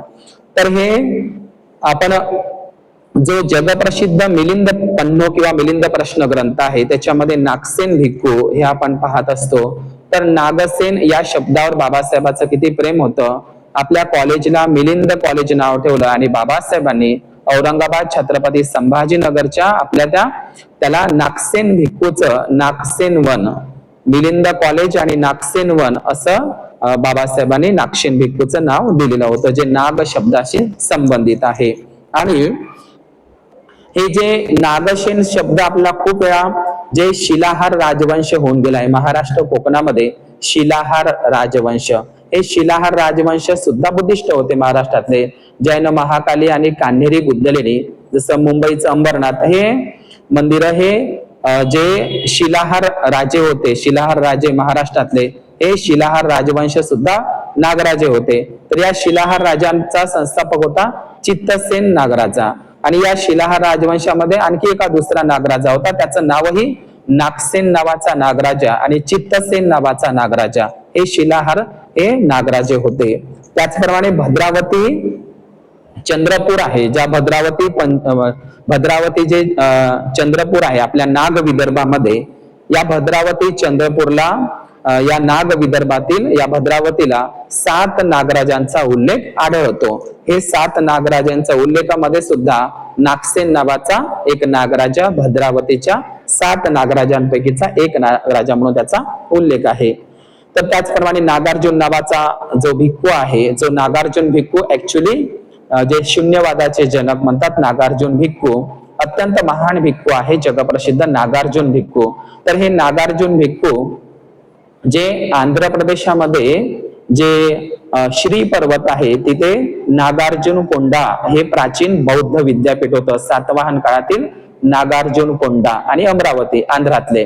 तर या नागार्जुन कोंडा म्हणजे पहाडी होत असते, तर या नागार्जुन कोंडा श्री पर्वत पहाडीवर हे नागार्जुन नावाचे भिक्खू राहायचे. तर हे नागार्जुन भिक्खू, तर हे नागार्जुन भिक्खूवरूनच ते नागार्जुन कोंडा प्राचीन बौद्ध विद्यापीठ ते स्थळ आपल्याला पाहायला मिळेल. त्याचप्रमाणे आपण कधीही बुद्ध वनमला गेलं तर तिथेच आहे ते नागार्जुन कोंडा आणि त्या ठिकाणी नागार्जुन सरोवर सुद्धा किंवा नागार्जुन सागर सुद्धा त्या ठिकाणी आहे. तर ते सातवाहन काळातील भिक्खू होते. सातवाहन जे नागराजे होते, बौद्ध राजे, त्यांचे धम्मदीक्षा गुरु हे नागार्जुन भिक्खू होते. आणि आपल्या नागपूरला मनसर रामटेक जवळ सुद्धा नागार्जुन टेकडी आहे. म्हणजे नागार्जुन भिक्खू हे साऊथ इंडिया मधून आपल्या नाग विदर्भामध्ये नागपूरला सुद्धा ते राम टेकडीवर म्हणजे संघाराम टेकडीवर राहिलेले होते. आजही त्या ठिकाणी राम टेकडीला, संघाराम टेकडीला नागपूर जवळ आजही त्या ठिकाणी नागार्जुन टेकडी आहे. नागार्जुन प्राचीन बौद्ध गुफा आहे. म्हणजे नागार्जुन भिक्खूंवरूनच नागार्जुन भिक्खूंनी त्या ठिकाणी वास्तव्य केलं होतं नागपूरला, म्हणून नागार्जुन गुफा सुद्धा नागपूरला संघाराम टेकडीला आपल्याला पाहायला मिळतात. तर हे नागार्जुन टेकडी हे नागपूरला सुद्धा आहे. नागार्जुन गुफा नागपूरला आहे. त्याचप्रमाणे जगातील पहिल्या बुद्ध लेण्या ज्या सम्राट अशोक आणि दशरथ मौर्य राजांनी खोदलेल्या होत्या बिहार राज्यामध्ये जहानाबाद जिल्ह्यात, ज्या बराबर बुद्ध लेणी, तर त्या बराबर बुद्ध लेणी सुद्धा बिहारमध्ये नागार्जुनी नावाच्या बौद्ध गुफा आहे. बिहारमध्ये बराबर बुद्ध लेणीच्या जवळच आहे नागार्जुनी टेकडी गुफा. म्हणजे नागार्जुनी टेकडी गुफा बिहारमध्ये आहे आणि नागार्जुनी गुफा नागपूरला आहे. आणि नागार्जुन कोंडा हे प्राचीन बौद्ध विद्यापीठ स्थळ आंध्र प्रदेशामध्ये. तर हे नागार्जुन पहाडी जे बौद्ध लेणी आहे नागपूर जवळ, तर त्याला संघाराम टेकडी म्हणायचे. ते रामटेक नसून संघाराम टेकडी होती. तर नागार्जुन भिक्खू त्या ठिकाणी राहायचा. नागार्जुन भिक्खूंचा भिक्खू संघ त्या ठिकाणी वर्षावास करायचा, म्हणून ते रामटेक नसून ते संघाराम टेकडी आहे, हे आपण लक्षात घेतलं पाहिजे. त्याचप्रमाणे आंध्र प्रदेशामध्ये प्रकाशम जिल्ह्यामध्ये भैरव कोंडा आहे. त्या भैरव कोंडा नावाच्या बौद्ध लेण्या आंध्र प्रदेशामध्ये प्रकाशम जिल्ह्यामध्ये आहेत. त्या शशीनाग नावाच्या नागराजांनी खोदलेलं आहे, त्याचं वर्णन आलेलं आहे. म्हणून हे नागपूर जवळचं ते रामटेक नसून ते राम टेकडी नसून ते संघाराम टेकडी आहे.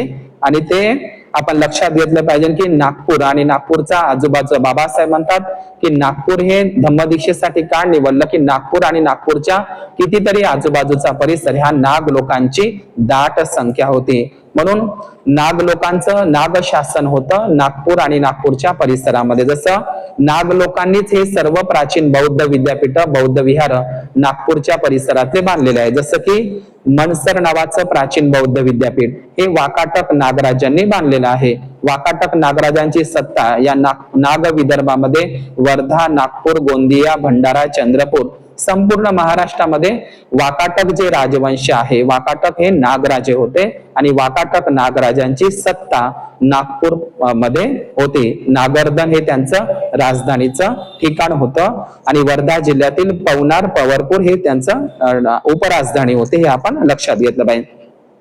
तर वाकाटक नागराजे होते आणि या वाकाटक नागराजांचं नाग शासन संपूर्ण नागपूर परिसरामध्ये होतं. म्हणूनच त्यानं हे जे मनसर विद्यापीठ आहे, प्राचीन विद्यापीठ नागपूर जवळ, हे मनसर सुद्धा वाकाटक नागराजा प्रवरसेन यांनी बांधलेला आहे. नागरधन असेल तिथेही नाग शब्द आहे, माहुरझरी असेल किंवा नागवर्धन असेल, नगरधन असेल किंवा नागपूरच्या जवळचं मांढळ असेल, अडम असेल किंवा हमलापुरी असेल, तर हे सगळे ठिकाणं वाकाटक नागराजा प्रवरसेन यांनी बांधलेले होते. हे सर्व वाकाटक नागराजांचं नागशासन या नाग विदर्भ, नागपूर आणि नागपूर परिसरामध्ये होतं. आपण पाहिलं असेल की नागपूर जिल्ह्यामध्ये जे आष्टी आहे त्या ठिकाणी 7 फण्याचा नागराजाची एक प्राचीन बुद्ध मूर्ती सुद्धा अलीकडेच प्राप्त झालेली होती. नागाच्या फण्यावर बसलेली नागमूर्ती. म्हणून नागपूर हे नाव कशावरून पडलेलं आहे की नागपूर नाग नदी सुद्धा आहे, नागार्जुन टेकडी गुफा आहे, त्याचप्रमाणे नागरधन किल्ला आहे, नागरधन प्राचीन किंवा नागवर्धन हे प्राचीन बौद्ध स्थळही आहे. आणि याच नागपूर पासून गोंडिया जिल्हा आहे. गोंड आदिवासी लोक हे प्राचीन बुद्धिस्ट नागवंशी लोक होते, म्हणून ते गोंदिया नसून ते गोंडिया होतं. लक्षात घ्या, गोंदिया नाव नंतर बदलवलं ब्राह्मणानं, ते गोंडिया होतं. आणि नाग गोंड लोक, नाग मुंडा लोक हे नागवंशी बुद्धिस्ट लोक होते. आणि म्हणून गोंदिया जिल्ह्यामध्ये सुद्धा वाकाटक नागराजा प्रवर सेन यांनी आणखी एक विद्यापीठ आहे गोंदिया जिल्ह्यामध्ये, नागरा विद्यापीठ. हे नागरा विद्यापीठ सुद्धा वाकाटक नागराजा प्रवर सेन यांनी उभारलेलं आहे. नागरा म्हणजे तिथेही नाग हा शब्द आपल्याला दिसतो. तर वाकाटक नागराजे आणि सातवाहन नागराजांची सत्ता या नाग विदर्भामध्ये होती.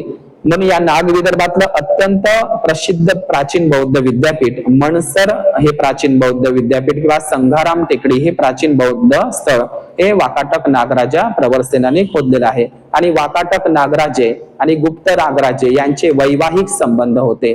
वाकाटक राजांनी कुबेरा नागा असा उल्लेख कुबेरा नागा नावाची नागराणी सुद्धा होती. म्हणून हे नागरधन नसून ते नागवर्धन आहे आणि ते माहुरझरी नसून ते महारझरी आहे. महारझरी आणि नागवर्धन हे प्राचीन नाग लोकांचे प्राचीन बौद्ध स्थळ आहे नागपूरच्या जवळचे. म्हणून तक्षक हा अत्यंत महत्वाचा नागराजा आणि या तक्षक नागराजाचे हे सगळे नागरांच तक्षक वरूनच ते तक बनलेलं आहे. तक आणि टक आणि म्हणून आजही तक्षशिलाला टॅक्सिला म्हणतात, तक्षशिला म्हणतात आणि तक्षशिला म्हणतात. तर हे तक्षक नागराजांचं तक्षशिला विद्यापीठ होतं. म्हणून अमरावती जिल्हा आहे आंध्रामध्ये, त्याला धान्य कटक, तिथेही टक शब्द आलेला आहे धान्य कटक. तर या ठिकाणी धान्य कटक हे अमरावती प्राचीन बौद्ध स्तूप आहे. तर त्या ठिकाणी गृहपती नागराजा वाकाटकांचा पहिल्यांदा उल्लेख आलेला आहे. तर हे तक्षक वरूनच हे नाव पडलेले आहे. जसे भारतामध्ये धान्य कटक हे प्राचीन बौद्ध स्तूप आहे अमरावतीतलं धान्य कटक, वाकाटक, कर्कोटक हे नागराजे काश्मीरमध्ये होऊन गेले. बौद्ध सम्राट ललितादित्य मुक्तापीड हा कर्कोटक नागराजा होता, नागवंशी राजा. तर हे धान्य कटक, वाकाटक, कर्कोटक, त्रैकुटक हा बौद्ध राजवंश होता. कर्नाटक, देवटक, रामटक आणि अमरकंटक हे शब्द तक्षक या शब्दांचेच अपभ्रंश आहे, लक्षात घेतलं पाहिजे. तर हे नागराजेच होते सगळे. तर हे सातवाहन लोक ब्राह्मण होते असं म्हणतात, परंतु सातवाहन हे सुद्धा ब्राह्मण नव्हते. सातवाहन सुद्धा हे बुद्धिस्ट नागराजे होते, हे आपण लक्षात घेतलं पाहिजे. काही लोक ब्राह्मण असल्याचा पुरावा करतात. सातवाहन राजे जर ब्राह्मण असते, हिंदू असते, तर त्यानं हिंदू लेण्या खोदल्या असत्या, हिंदू मंदिरं बांधले असते. परंतु सातवाहन नागराजांनी सर्व बौद्ध लेण्या बांधलेल्या आहे. अजंठा, वेरूळ, कारले, भाजे, बेडसे, कुडा वगैरे आपल्याला माहितच आहे. तर सातवाहन नागराजे हे नागराजे आहे किंवा नाही, त्याचे काही अभिलेख, शिलालेख आहे का, तर आहे. कर्नाटक जिल्ह्यामध्ये भीमा नदीच्या काठावर सन्नती कंगनहल्ली नावाचं ठिकाण आहे. तर त्या ठिकाणी सातवाहन नागराजे आहे किंवा नाही त्याचा अभिलेख आहे. तर त्या सन्नती या ठिकाणी जे कर्नाटक मध्ये आहे. तर या सातवाहन राजवंशाचा संस्थापक कोण आहे? सिमुक सातवाहन हा सातवाहन संस्थापक आहे. तर हा सिमुक सातवाहन सन्नतीच्या कर्नाटकच्या शिलालेखांमध्ये असं वर्णन करतो. काय करतो तो? स्वतःला नागराजा असल्याचा वर्णन करतो शिलालेख. बघा काय लिहिले आहे, श्री सिमुक सातवाहन नागराजांनी अभिलेखामध्ये स्वतःला नागराजा म्हणून उल्लेखित केलेला आहे की सातवाहन नागराजाचा शिलालेखच आहे पालीमध्ये सन्नतीला. तर काय लिहितात? राजा सिरी सिमुको नागरायो सखा थाबो. बघा म्हणजे राजा सिरी सिमुको नागरायो सखा थांबो म्हणजे राजा म्हणजे सिमुक नावाचा सातवाहन राजा, सिमुक ज्याला श्रीमुख म्हणतात, जे गणपतीशी जोडलेले आहे काही लोकांनी, तर सिमुक हा पाली आहे. तर सिमुक नावाचा सातवाहन नागराजा हा सखा आहे, धम्माचा सखा मित्र आहे. त्यांनी हा स्तंभ उभारलेला आहे असं सन्नतीमध्ये लिहिलेलं आहे. तर राजा सिमुक सातवाहन हा नागराजा होता आणि त्यानेच तो सन्नतीचा महास्तूप त्या ठिकाणी पहिल्यांदा सम्राट अशोकाचं शिल्प सन्नतीला कोरणारा सिमुक सातवाहन नागराजाच होता, हे आपण लक्षात घेतलं पाहिजे. सातवाहन कशाला म्हणतात? ज्यांच्या रथाला 7 घोड्यांचा रथ आहे म्हणून त्याला सातवाहन म्हणतात. आपण पाहिलं असेल की भगवान बुद्धांचं रथविनीत सुत्त बुद्धाचं प्रत्येकाने ऐका, रथविनीत सुत्त. या रथविनीत सुत्तामध्ये 7 रथाचा उल्लेख बुद्धानं केलेला आहे. तर हे सातवाहन राजे, हे सातवाहन जे राजवंश नाव पडलेलं आहे, सातकर्णी सातवाहन, तर हे ज्याच्या रथाला 7 घोड्याचं वाहन आहे, म्हणजे ते प्रतिष्ठेचं मानलं जात होतं, म्हणून ते सातवाहन नागराजे होते, ते ब्राह्मण अजिबात नव्हते. आजही आपण पाहिलं असेल जगप्रसिद्ध कोणार्क सूर्य मंदिर असेल किंवा देवार्क सूर्य मंदिर, मोढेरा सूर्य मंदिर, हे सूर्य मंदिर किंवा बौद्धगयेचं शिल्प सापडलेलं आहे सूर्याचं, सूर्यदेवाचं, त्याच्याला सुद्धा तुम्हाला 7 घोड्याचा रथ सूर्यदेवाला दाखवला जातो. ही बुद्धिस्ट संकल्पना आहे. सूर्यदेव सुद्धा वज्रे आणि बुद्धिस्ट शिल्पकला आहे. तर नागराजा हे गौतमी पुत्र सातकर्णी असेल किंवा सिमुख सातकर्णी असेल किंवा नागनिका सातवाहन नागराणी असेल, ते सर्व सातवाहन वाकाटक हे संपूर्ण नागराजे होते. नाग लोकांची सत्ता महाराष्ट्रामध्ये होती. तर आपण पाहिलं असेल की सातवाहन नागराजापैकीच अत्यंत महत्वाचा नागराजा म्हणजे गौतमी पुत्र सातकर्णी राजा. कारण गौतमी हे नाव कोणाचं आहे आपण पाहिलं असेल, महाप्रजापती गौतमी आणि किस्सा गौतमी. गौतमीचा हा पुत्र म्हणजे सातवाहन नागराजा गौतमी पुत्र सातकर्णी. तर हा सातकर्णी सातवाहन, सातकर्णी कुलकर्णी हे सगळे नाव कुलकर्णी सातकर्णी होऊन असते पडलेलं आहे. तर हे गौतमी म्हणजे ज्याप्रमाणे गौतमीवरून गौतम आहे, तर त्याचप्रमाणे गौतमी पुत्रवरून गौतमी पुत्र हा राजा आहे, आईचं नाव लागलेलं आहे. कारण नागराजे हे मातृसत्ताक पद्धतीला मानणारे होते आणि स्त्रियांचं विशेष प्राबल्य होतं. सातवाहन नागराजे हे स्त्रियांना महत्व देत होते, म्हणून आईचं नाव लागलेलं आहे गौतमी पुत्र सातकर्णी. तर अशा पद्धतीने आपण पाहिलं असेल की या महाराष्ट्राची, भारताची पहिली शासनकर्ती नागनिका नागराणीच होती. हे लक्षात घ्या, नागराणी महारठीने. तर गौतमी हे गोमती नावाचं महाविहार सुद्धा होतं खोतान प्रदेशामध्ये.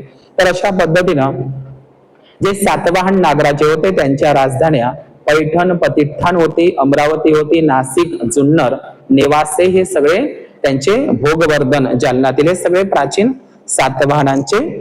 तर म्हणून महाराष्ट्रातील सर्वच बौद्ध लेण्या ह्या सातवाहन वाकाटक शिलाहार नागराजांनी, क्षत्रप नागराजांनी सुद्धा खोदलेल्या आहे.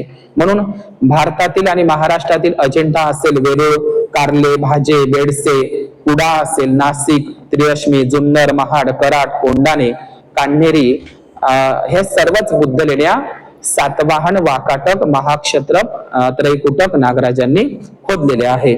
तर याचप्रमाणे जे सातवाहन मौर्य घराण्याचे मांडलिक राजे म्हणून सातवाहन नागराजे होते. तर सातवाहन नागराजांनी केवळ लेण्याच नाही तर साची आणि भरऊत स्तूपाला सुद्धा योगदान केलेलं आहे. साची भरऊत स्तूपावर सुद्धा सातवाहनांच्या दानांचा उल्लेख आहे. जसं आणि म्हणून पैठण शहराचा, पैठणला प्रतिष्ठान म्हणतात पालीमध्ये, पैठण शहराचा उल्लेख साची भरऊत स्तूपावर आहे. कारण पैठण प्रतिष्ठान हे सातवाहन नागराजांची राजधानी होती. पैठण वरून सातवाहन नागराजांनी साचीच्या भरऊच्या स्तूपाला दान पाठवले होते, त्याचा उल्लेख साचीच्या स्तूपावर आहे. म्हणून सातवाहन हे नागराजांची, महाराष्ट्रातली सातवाहन नागराजांची राजधानी पैठण म्हणजे प्रतिष्ठान होती. आजही गोदावरी नदीच्या काठावर नागघाट आहे, गोदावरी नदीच्या काठावर नागघाट. आणि गोदावरी नदीचा उल्लेख तर पारायण वग्ग पारायण सुत्तामध्ये सुद्धा आहे. बावरी भिक्खू आणि त्याचे 16 शिष्य हे तुम्हाला मी कहाणी सांगितलेलंच आहे.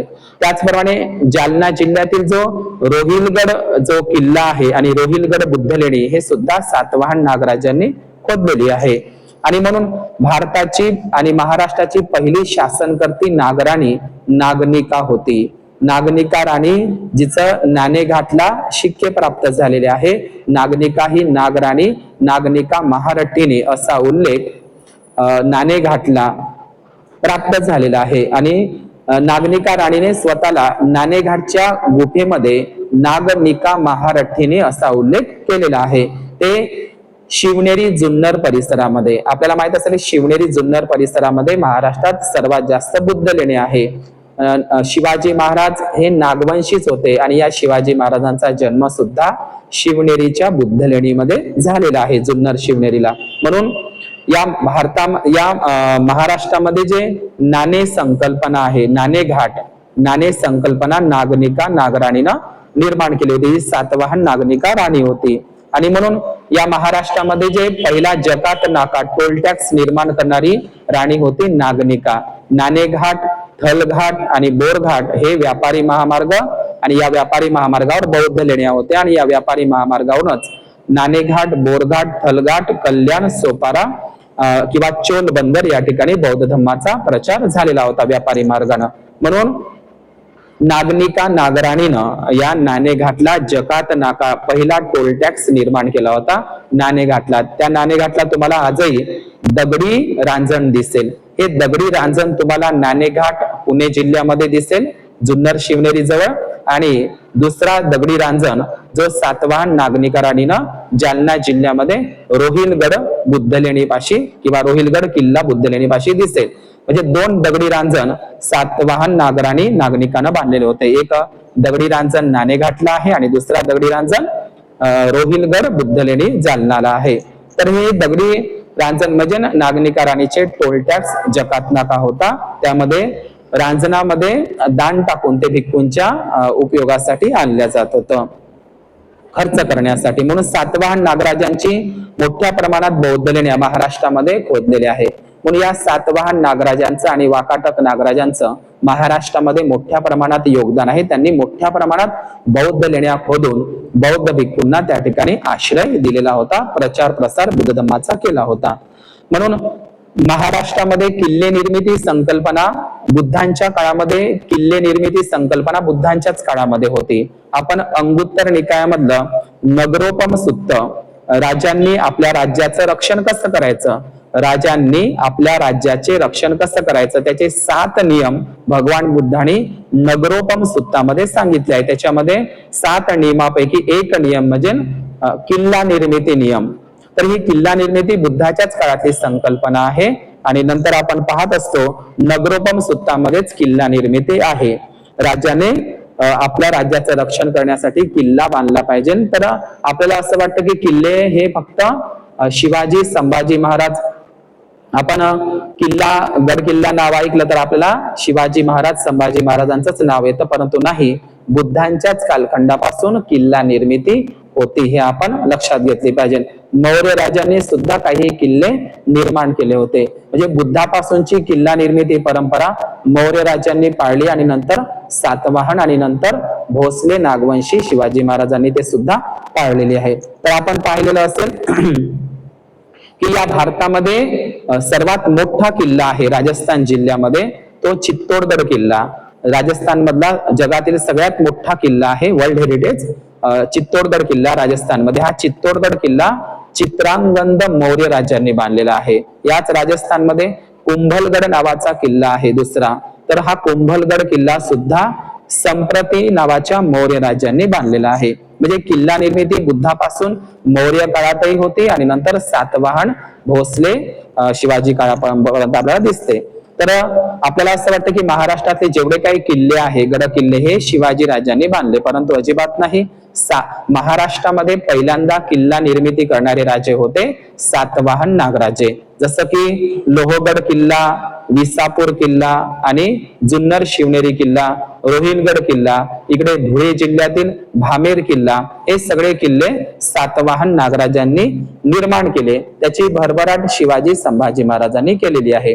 महाराष्ट्रामध्ये किल्ला निर्मितीला सुरुवात करणारे राजे सातवाहन नागराजे होते. सातवाहन नागराजांच्याच कालखंडामध्ये किल्ला निर्मितीला प्रारंभ झालेला आहे, हे आपण लक्षात घेतलं पाहिजे. म्हणून चित्तोडगड किल्ला आणि कुंभलगड किल्ला राजस्थानचा हे मौर्य राजांनी बांधलेला आहे. प्रथम मराठी ग्रंथ हा सातवाहन नागराजांचाच आहे. सातवाहन राजे हे मराठी सुद्धा बोलणारे होते. म्हणून सातवाहन नागराचा हाल यांनी पहिल्यांदा गाथा सप्तशती हा मराठी ग्रंथ पहिला लिहिलेला आहे. हाल नावाच्या सातवाहन नागराजांनी गाथा सप्तशती हा पहिला मराठी ग्रंथ आहे. त्याच्यामध्ये बुद्धाची स्तुती केलेली आहे. तर नागराचे हे मराठी सुद्धा बोलणारे होते, हे आपण लक्षात घेतलं पाहिजे. सातवाहन नागराजांच्या कालखंडामध्ये या महाराष्ट्रामध्ये जुन्नर शिवनेरीला भिक्खुनींचं महिला विद्यापीठ होतं. महाराष्ट्रामध्ये शिवपालनिका नावाची भिक्खुनी जुन्नर शिवनेरीला राहायची. शिवपालनिका, ही शिवपालनिका नावाच्या भिक्खुनीचा भिक्खुनी संघ हा जुन्नर शिवनेरीला राहायचा आणि त्या ठिकाणी भिक्खुनीचं विद्यापीठ होतं जुन्नर शिवनेरीला. म्हणून हे नाणेघाट, बोरघाट, थलघाट, कल्याण, सोपारा, नागघाट, तर या महाराष्ट्रामध्ये तेर असेल, देवगिरी असेल, पैठण असेल, सोपारा, कल्याण हे सगळे प्राचीन महामार्गानं बौद्ध धर्माचा मोठा प्रचार प्रसार झाला. महाराष्ट्रामध्ये जेवढे काही बौद्ध लेणे आहे, सर्व काही गड किल्ले आहेत, ताजमहाल सुद्धा नाग चांभार नाग लोकांनी बांधलेला आहे. हे सगळंच नाग लोकांनीच केलंय. वाकाटक नागराचा हरिसेन होता. वाकाटक नागराजा ज्यांनी अजंठा वेरूळच्या बुद्ध लेण्या खोदल्या, जशा घटोत्कच असेल, कान्हेरी किंवा इकडे विद्यासन चंद्रपूरच्या ह्या सगळ्या किंवा पातूर अकोल्याच्या ह्या सगळ्या बुद्ध लेण्या वाकाटक नागराजांनी खोदलेल्या. तर वाकाटक नागराजा होता हरिसेन आणि हरिसेनचा महामंत्री होता वराहसेन, यांनी त्या बौद्ध लेण्या खोदलेल्या आहे. तर हरिसेन हा जो वाकाटक नागराजा होता त्याचे बौद्ध धम्म दीक्षा गुरु होते अचल मुनी. अचल मुनी नावाचा भिक्खू, या अचल मुनी नावाचा स्थवीर भिक्खूचा उल्लेख अजंठा लेणीमध्ये सापडतो. तर हे अचल मुनी नावाचे स्थवीर भिक्खू हे हरिसेन वाकाटक नागराजाचे धम्मदीक्षा गुरु होते. आणि या अचल मुनी हे भिक्खू, हे स्थवीर भिक्खू, अचल मुनी स्थवीर भिक्खूचा उल्लेख अजंठा बुद्ध लेणीमध्ये आहे. आणि हे अचल मुनी नावाचे स्थवीर भिक्खू हे अमरावती जिल्ह्यातील अचलपूरचे रहिवासी होते, कारण अचलपूरला सुद्धा वाकाटक नागराजांचे अवशेष सिक्के प्राप्त झालेले आहे. म्हणून हे अचलपूरचे अचलमुनी भिक्खू हे हरिसेन वाकाटक नागराजाचे धम्मदीक्षा गुरु होते. तर वाकाटक नागराजांच्या अनेक राजधान्या होत्या. वत्सगुल्म वाशिम असेल किंवा वर्धा जिल्ह्यातील पवनार परवरपूर असेल, तर किंवा नागरधन किंवा गोंदिया मधलं नागरा, हे सगळे प्रांतिक राजधान्या वाकाटक नागराजांच्या होत्या. म्हणून शिवाजी संभाजी महाराज यांच्या मावळेमध्ये स्वराज्य निर्मितीसाठी, सुराज्य निर्मितीसाठी 18 पगड जातींचे जे मावळे होते हे सुद्धा नागवंशीच होते. ज्या नागवंशी लोकांनी गड किल्ल्यांचं रक्षण केलं, गड किल्ले बांधले, लेण्या खोदल्या, आणि शिवाजी संभाजी महाराज सुद्धा हे नागवंशीच होते, म्हणून त्याचा राज्याभिषेक नाकारला होता. म्हणून कोंढाणा किल्ला याचं रक्षण करणारा उल्लेख आहे की कोंढाणा किल्ल्याचं रक्षण करणारा, बाजी लावणारा जीवाचा तो नागनायक नावाचा कोलीय नागराजा होता. तानाजी हा सुद्धा कोलीय नाग होता. झलकारी ही सुद्धा कोलीय होती. जुन्नर शिवनेरीच्या किल्ल्यावर 16 समाधी आहे. महादेव कोळी, कोळी म्हणजे कोलीय लोक हे नागकोलीय होते. तर महामाया ही नागकोलीय होती. तर आपल्या नागविदर्भामध्ये जे नागभीड आहे, तर बाबासाहेबांनी सांगितलं नागपूरच्या भाषणामध्ये की नागपूर आणि नागपूरच्या कितीतरी दूरचा परिसर हा नाग लोकांची वस्ती होता. तर चंद्रपूर जिल्ह्यामध्ये जे देवटेक आहे, देवटेकला बुद्ध लेणी आहे आणि सम्राट अशोकाचा शिलालेख प्राप्त झालेला आहे. म्हणजे नागभीड, नागभीड म्हणजे नाग लोकांची भीड म्हणजे गर्दी. तर नागभीड हे प्राचीन बौद्ध स्थळ आहे. नागभीड पाशी देवटेक आहे. देव म्हणजे कोणामध्ये, देवानाम सम्राट अशोक. तर सम्राट अशोकाचा एक शिलालेख नागभीड देवटेकला प्राप्त झालेला आहे. त्याच्यावर बुद्धाच्या पंचशिलाचा पहिल्या शिलाचा उल्लेख आहे की प्राण्यांची हत्या करू नये. हे देवटेक नागभीडच्या शिलालेखामध्ये आहे. देवटेक नागभीड हे प्राचीन बौद्ध स्थळ आहे आणि देवटेक नागभीडला प्राचीन बौद्ध गुफा सुद्धा आहे. आणि ते प्राचीन नाग लोकांचं नागभीड होतं आणि नाग लोकांची भीड गर्दी वास्तव्य होतं. आणि म्हणून याच नाग विदर्भामध्ये जे चंद्रपूर आहे तिथे माणिकगड किल्ला आहे. हा माणिकगड किल्ला सुद्धा माना नागवंशी राजा गहिलू नावाचा माना नागवंशी नागराजाने बांधलेला आहे माणिकगड किल्ला. म्हणून हे माना आदिवासी मूलनिवासी सुद्धा नागगोंड हे नागमुंडा बुद्धिस्ट लोक होते. ज्या भंडाऱ्याचा पवनीचा किल्ला आहे किंवा नांदेडचा नंदगिरीचा माहूरगड किल्ला आहे हा नागगोंड आदिवासी लोकांनी बांधलेला आहे. किंवा केळझरचा किल्ला सुद्धा नाग लोकांनीच बांधलेला आहे. पवनार प्रवरपूर, वर्धा जिल्ह्यातील जे पवनार प्रवरपूर आहे हे वाकाटक नागराजांचं मोठं स्थळ होतं. विनोबा भावेचा आश्रमच वाकाटक नागराजांनी बांधलेल्या प्राचीन बौद्ध विहारावर आहे. आजही त्या ठिकाणी बुद्धाचे, बौद्ध विहाराचे, बुद्ध मूर्तीचे अवशेष सापडतात. म्हणून प्रवरसेन वाकाटक नागराजा यांची राजधानी वर्धेला होती, पवनार प्रवरपूरला. म्हणून हे जे नागपूर यवतमाळ वर्धा महामार्गावर हे प्राचीन वाकाटक नागराजांचे स्थळ सापडतात. जसं की पवनार हे जे प्राचीन वाकाटक नागराजांची प्रांतिक राजधानी होती. आणि पवनार प्राचीन प्रवरपूर हे प्राचीन बौद्ध धम्माचं केंद्र होतं. वाकाटक नागराजांची राजधानी होती. ते प्रवरसेन राजावरूनच ते प्रवरपूर होतं, नंतर आता पवनार झालेलं आहे. त्याचप्रमाणे याच महामार्गावर पवनारच्या थोडसा मोर केळझर आहे. केळझरला सुद्धा वाकाटक नागराजांचं नगर होतं. आज जे केळझरचं जुनं नाव होतं, काही लोक केळझरला महाभारताशी जोडतात. केळझर हे एक चक्र नगर होतं म्हणतात, परंतु केळझर हे एक चक्र नगर नसून प्राचीन धम्मचक्र नगर होतं.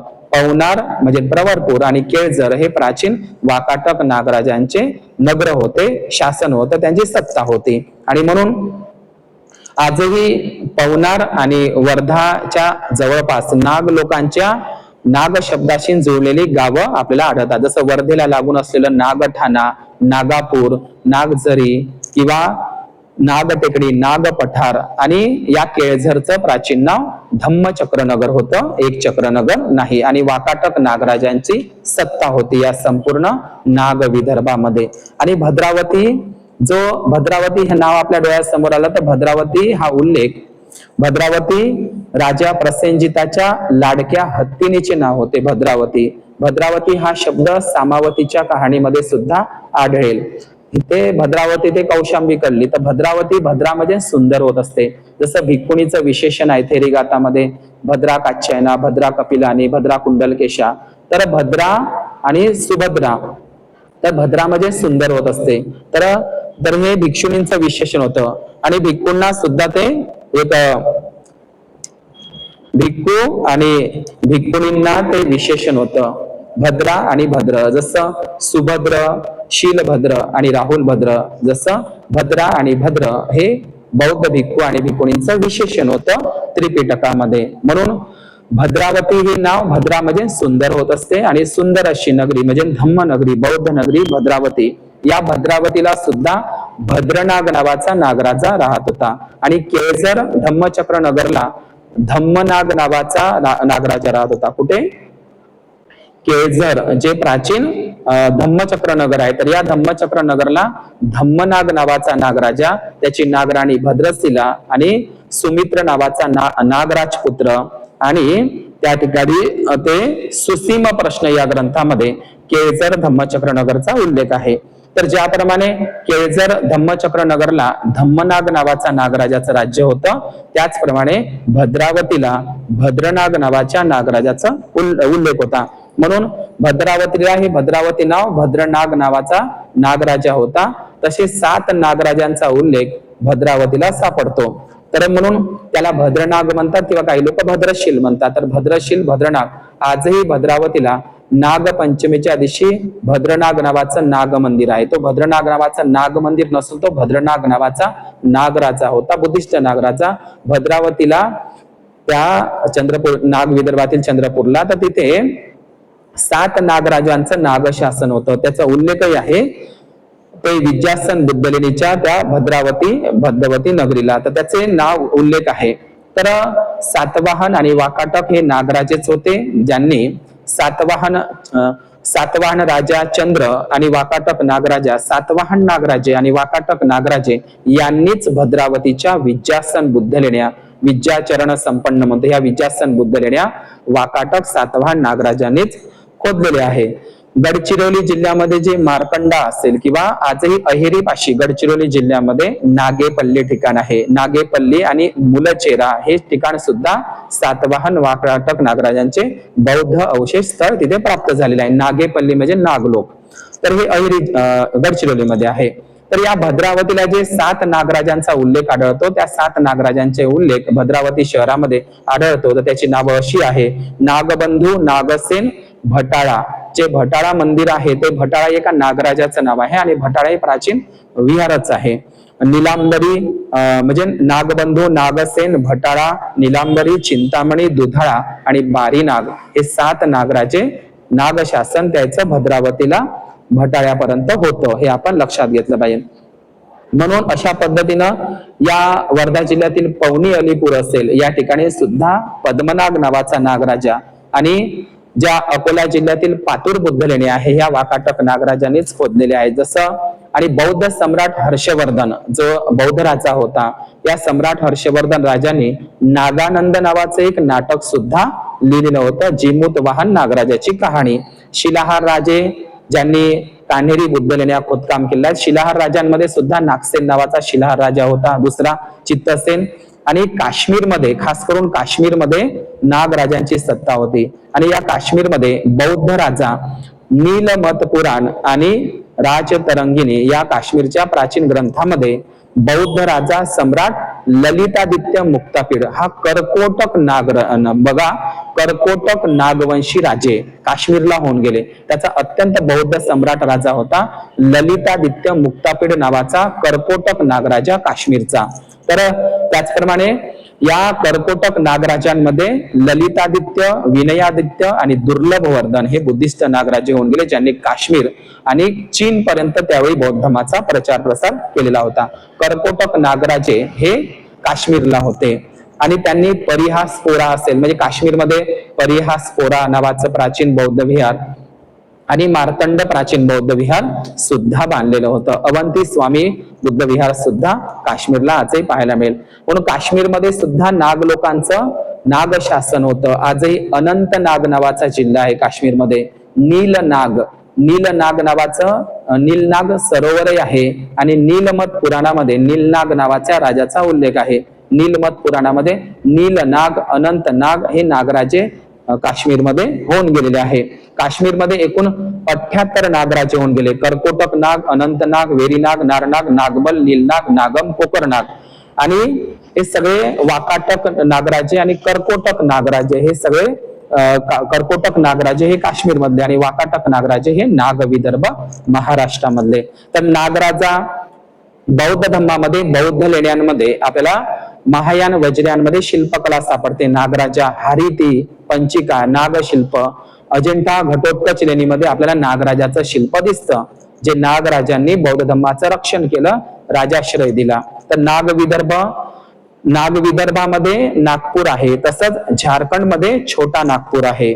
तर या छोटा नागपूरमध्ये फनी मुकुटराय म्हणजे नाग लोकांचं छोटा नागपूर जे झारखंडला होतं, तरी तिथे फनी मुकुटराय नावाचा नागराजा, जो तक्षक नागराजाचाच वंशज होता, नागवंशज फनी मुकुटराय. तर एकूण 2000 वर्ष नाग शासन होतं छोटा नागपूर झारखंडला नाग लोकांचं. त्याच्यामध्ये नागराजा, तक्षक नागराजाचेच ते वंशज होते छोटा नागपूरचे आणि ते बुद्धिस्ट होते. पुंडरीक नावाचा नागराजा, गणपती नावाचा नागराजा असे 80 नागराजांचं नाग शासन छोटा नागपूर झारखंडला होतं आणि ते सगळे बुद्धिस्ट नागराजे होते. म्हणून ते पुंडरीक नाग, गणपती नाग आणि ते नागमुंडा ही जमात आदिवासीमध्ये ते सगळे बुद्धिस्टच होते. छत्तीसगड जे बुद्धाच्या काळामध्ये दक्षिण कोसल म्हणून ओळखल्या जात होतं किंवा त्याला महाकांतार प्रदेश म्हणतात.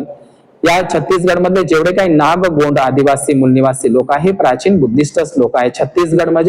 छत्तीसगड हे नाव कशावरून पडलंय की बुद्धाची आई जी महामाया नागकोलीय वंशाची होती, तिचे 36 मंदिर, महामाया मंदिर 36 मंदिर छत्तीसगडला आहे. आणि आजही शालवृक्षाची पूजा नागगोंड लोक छत्तीसगड मध्ये करत असतात. म्हणून आजही छत्तीसगडमध्ये काही नागवंशी राजवंश सुद्धा होऊन गेले, ज्याने बौद्ध धर्माचा प्रचार केला.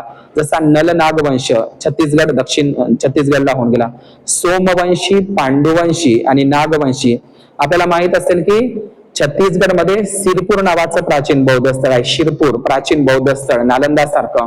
तर हे शिरपूर प्राचीन बौद्ध विद्यापीठ महाशिवगुप्त बालार्जुन नावाच्या नागराजा, हा नागराजा पांडुवंश, सोमवंश आणि नागवंश हा नागवंशी राजा होता. महाशिवगुप्त बालार्जुन हा पांडू, सोमवंशी, नागवंशी राजा होता, ज्यांनी शिरपूरचं प्राचीन विद्यापीठ निर्माण केलेलं होतं. या छत्तीसगडमध्ये अनेक नागराजांचं नाग राजवंश होऊन गेलेले आहे. जसं शरभपुरीय राजवंश, राजश्री तुल्य राजवंश, छिंदक नागवंश, पांडुवंश, सोमवंश, नलनाग नावाचा नागराजा, विलासतुंग नावाचा नागराजा, विलासतुंग नावाचा नागराजा होऊन गेला, ज्यांनी राजीव लोचन बौद्ध महाविहार बांधलं छत्तीसगड मधलं. आणि म्हणून छिंदक नागवंशी छिंदक नागवंश सुद्धा होऊन गेला, ज्यांनी बस्तरचं भोंगापाल विहार बांधलं होतं भोजदेव राजा. छिंदक नागवंशी राजा होता भोजदेव राजा, ज्यांनी छत्तीसगड मधलं भोरमदेव महाविहार बांधलं. त्याचप्रमाणे गोपालदेव नावाचा नागराजा हा नाग म्हणजे गोपालदेव नावाचा नागराजा ज्यांनी भोरमदेव नावाचं महाविहार छत्तीसगडला बांधलं, जे नागर शैलीमध्ये. ही जी नागर शैली आहे ही नाग लोकांनीच विकसित केलेली होती. खजुराहोची मंदिरं, भोरमदेव मंदिर, कोणार्क, जगन्नाथपुरी हे नागर शैलीमध्ये नागराजांनीच बांधलेले आहे. बिरसा मुंडा हे सुद्धा नागमुंडा होते, बुद्धिस्ट होते. आणि नागगोंड मूलनिवासी हे प्राचीन बुद्धिस्ट राजे होते. विदिशा या प्रांतामध्ये सुद्धा आपण म्हणतो जे शेषनाग हे काल्पनिक नाव असेल ते महाभारतात शेषनाग काल्पनिक नाव नाही आहे, ते ऐतिहासिक आहे. शेषनाग नावाचा नागराजा होऊन गेला आहे. तो साची जवळ विदिशा शहर आहे, विदिशा मध्य प्रदेशामध्ये. विदिशामध्ये शेषनाग नावाचा ऐतिहासिक नागराजा होऊन गेला, काल्पनिक नाही, शेषनाग. तर या विदिशाला सुद्धा एकूण 8 नागराजे होऊन गेले. विदिशाला सुद्धा नागशासन होतं नागराजाचं आणि त्याचा संस्थापक होता शेषनाग. तर या विदिशाला सुद्धा नागराजांची नाग सत्ता होती. त्याचे नाव होते विदिशाचे नागराजे शेषनाग, भोगिननाग, रामचंद्रनाग, धम्मवर्मन नाग, बंगरनाग, भूतनंदी नाग, शिशुनंदी नाग आणि यशनंदी नाग अशा एकूण 8 नागराजांचं नागशासन विदिशाला साची जवळ होतं आणि त्यांनी 20 वर्ष विदिशाला शासन केलं. म्हणून शेषनाग काल्पनिक नाही. शेषनाग जे विष्णू झोपलेला दाखवते किंवा रामाचा भाऊ रामायणामध्ये लक्ष्मण हा शेषनागाचा अवतार आहे किंवा शेषनाग हा सिनेमाही निघाला होता. शेषनागाची मुलगी रामायणामध्ये सुलोचना दाखवली, तर शेषनाग काल्पनिक नाही आहे. शेषनाग हा ऐतिहासिक नागराजा विदिशाला होऊन गेला. त्याचे शिक्के सुद्धा प्राप्त झालेले आहे, ते बाहेर देशामध्ये इंग्लंडमध्ये ठेवलेले आहे. शेषनाग राजाचे ऐतिहासिक सिक्के प्राप्त झाले, ते बुद्धिस्ट नागराजे होते. विदिशा हे सम्राट अशोकाच्या पत्नीचं नाव आहे, हे आपण लक्षात घेतलं पाहिजे. आणि म्हणून साहित्यरत्न अण्णाभाऊ साठेने सुद्धा म्हटलेलं आहे की शेषनागावर ही जमीन तरलेली नसून ती श्रमिक कामगारावर तरलेली आहे. तर जे हिमालय पर्वताला सुद्धा प्राचीन ग्रंथामध्ये नागाधिराज असा उल्लेख आलेला आहे. म्हणून राजस्थानमध्ये सुद्धा काही नागराजांचा उल्लेख आहे. राजस्थानमध्ये अर्बुद नाग, बिंदू नाग, पद्मनाग आणि सब्बनाग. आजही जे विराट नगर आहे, सम्राट अशोकाने जे स्तूप कोरला होता राजस्थान विराट नगरला, तिथेही नाग नागिन कुंड आहे. आजही राजस्थानमध्ये नागोद, नागदा नावाचे शहर आहे नागलोकाशी संबंधित.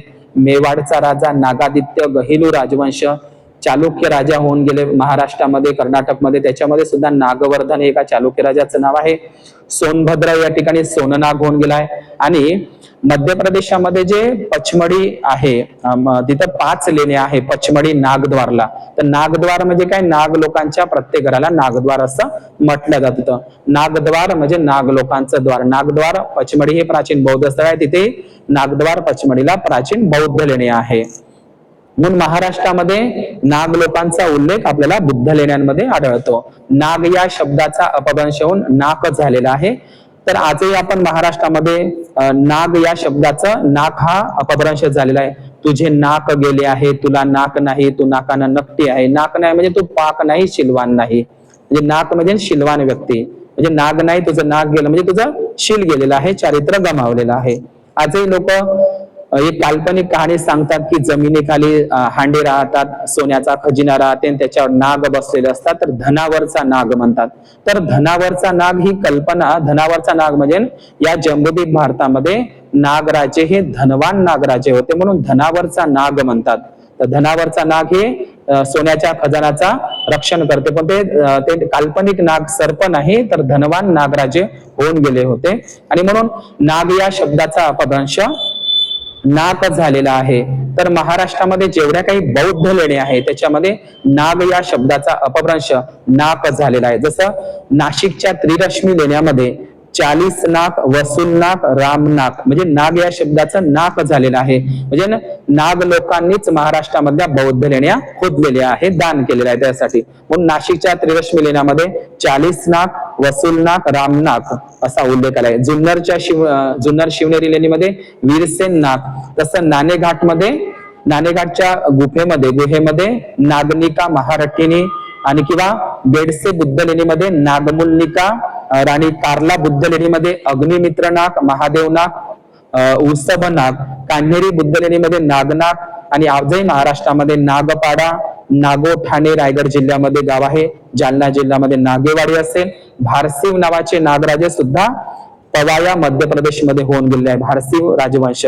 आणि आपण नालंदाला जर गेले तर तिथे तुम्हाला मनसा नागराणीचं शिल्प दिसते, जे पाल बौद्ध राजांनी नालंदा संग्रहालयामध्ये तुम्हाला दिसते. मनसा नागराणी, मनसा देवी नागराणी.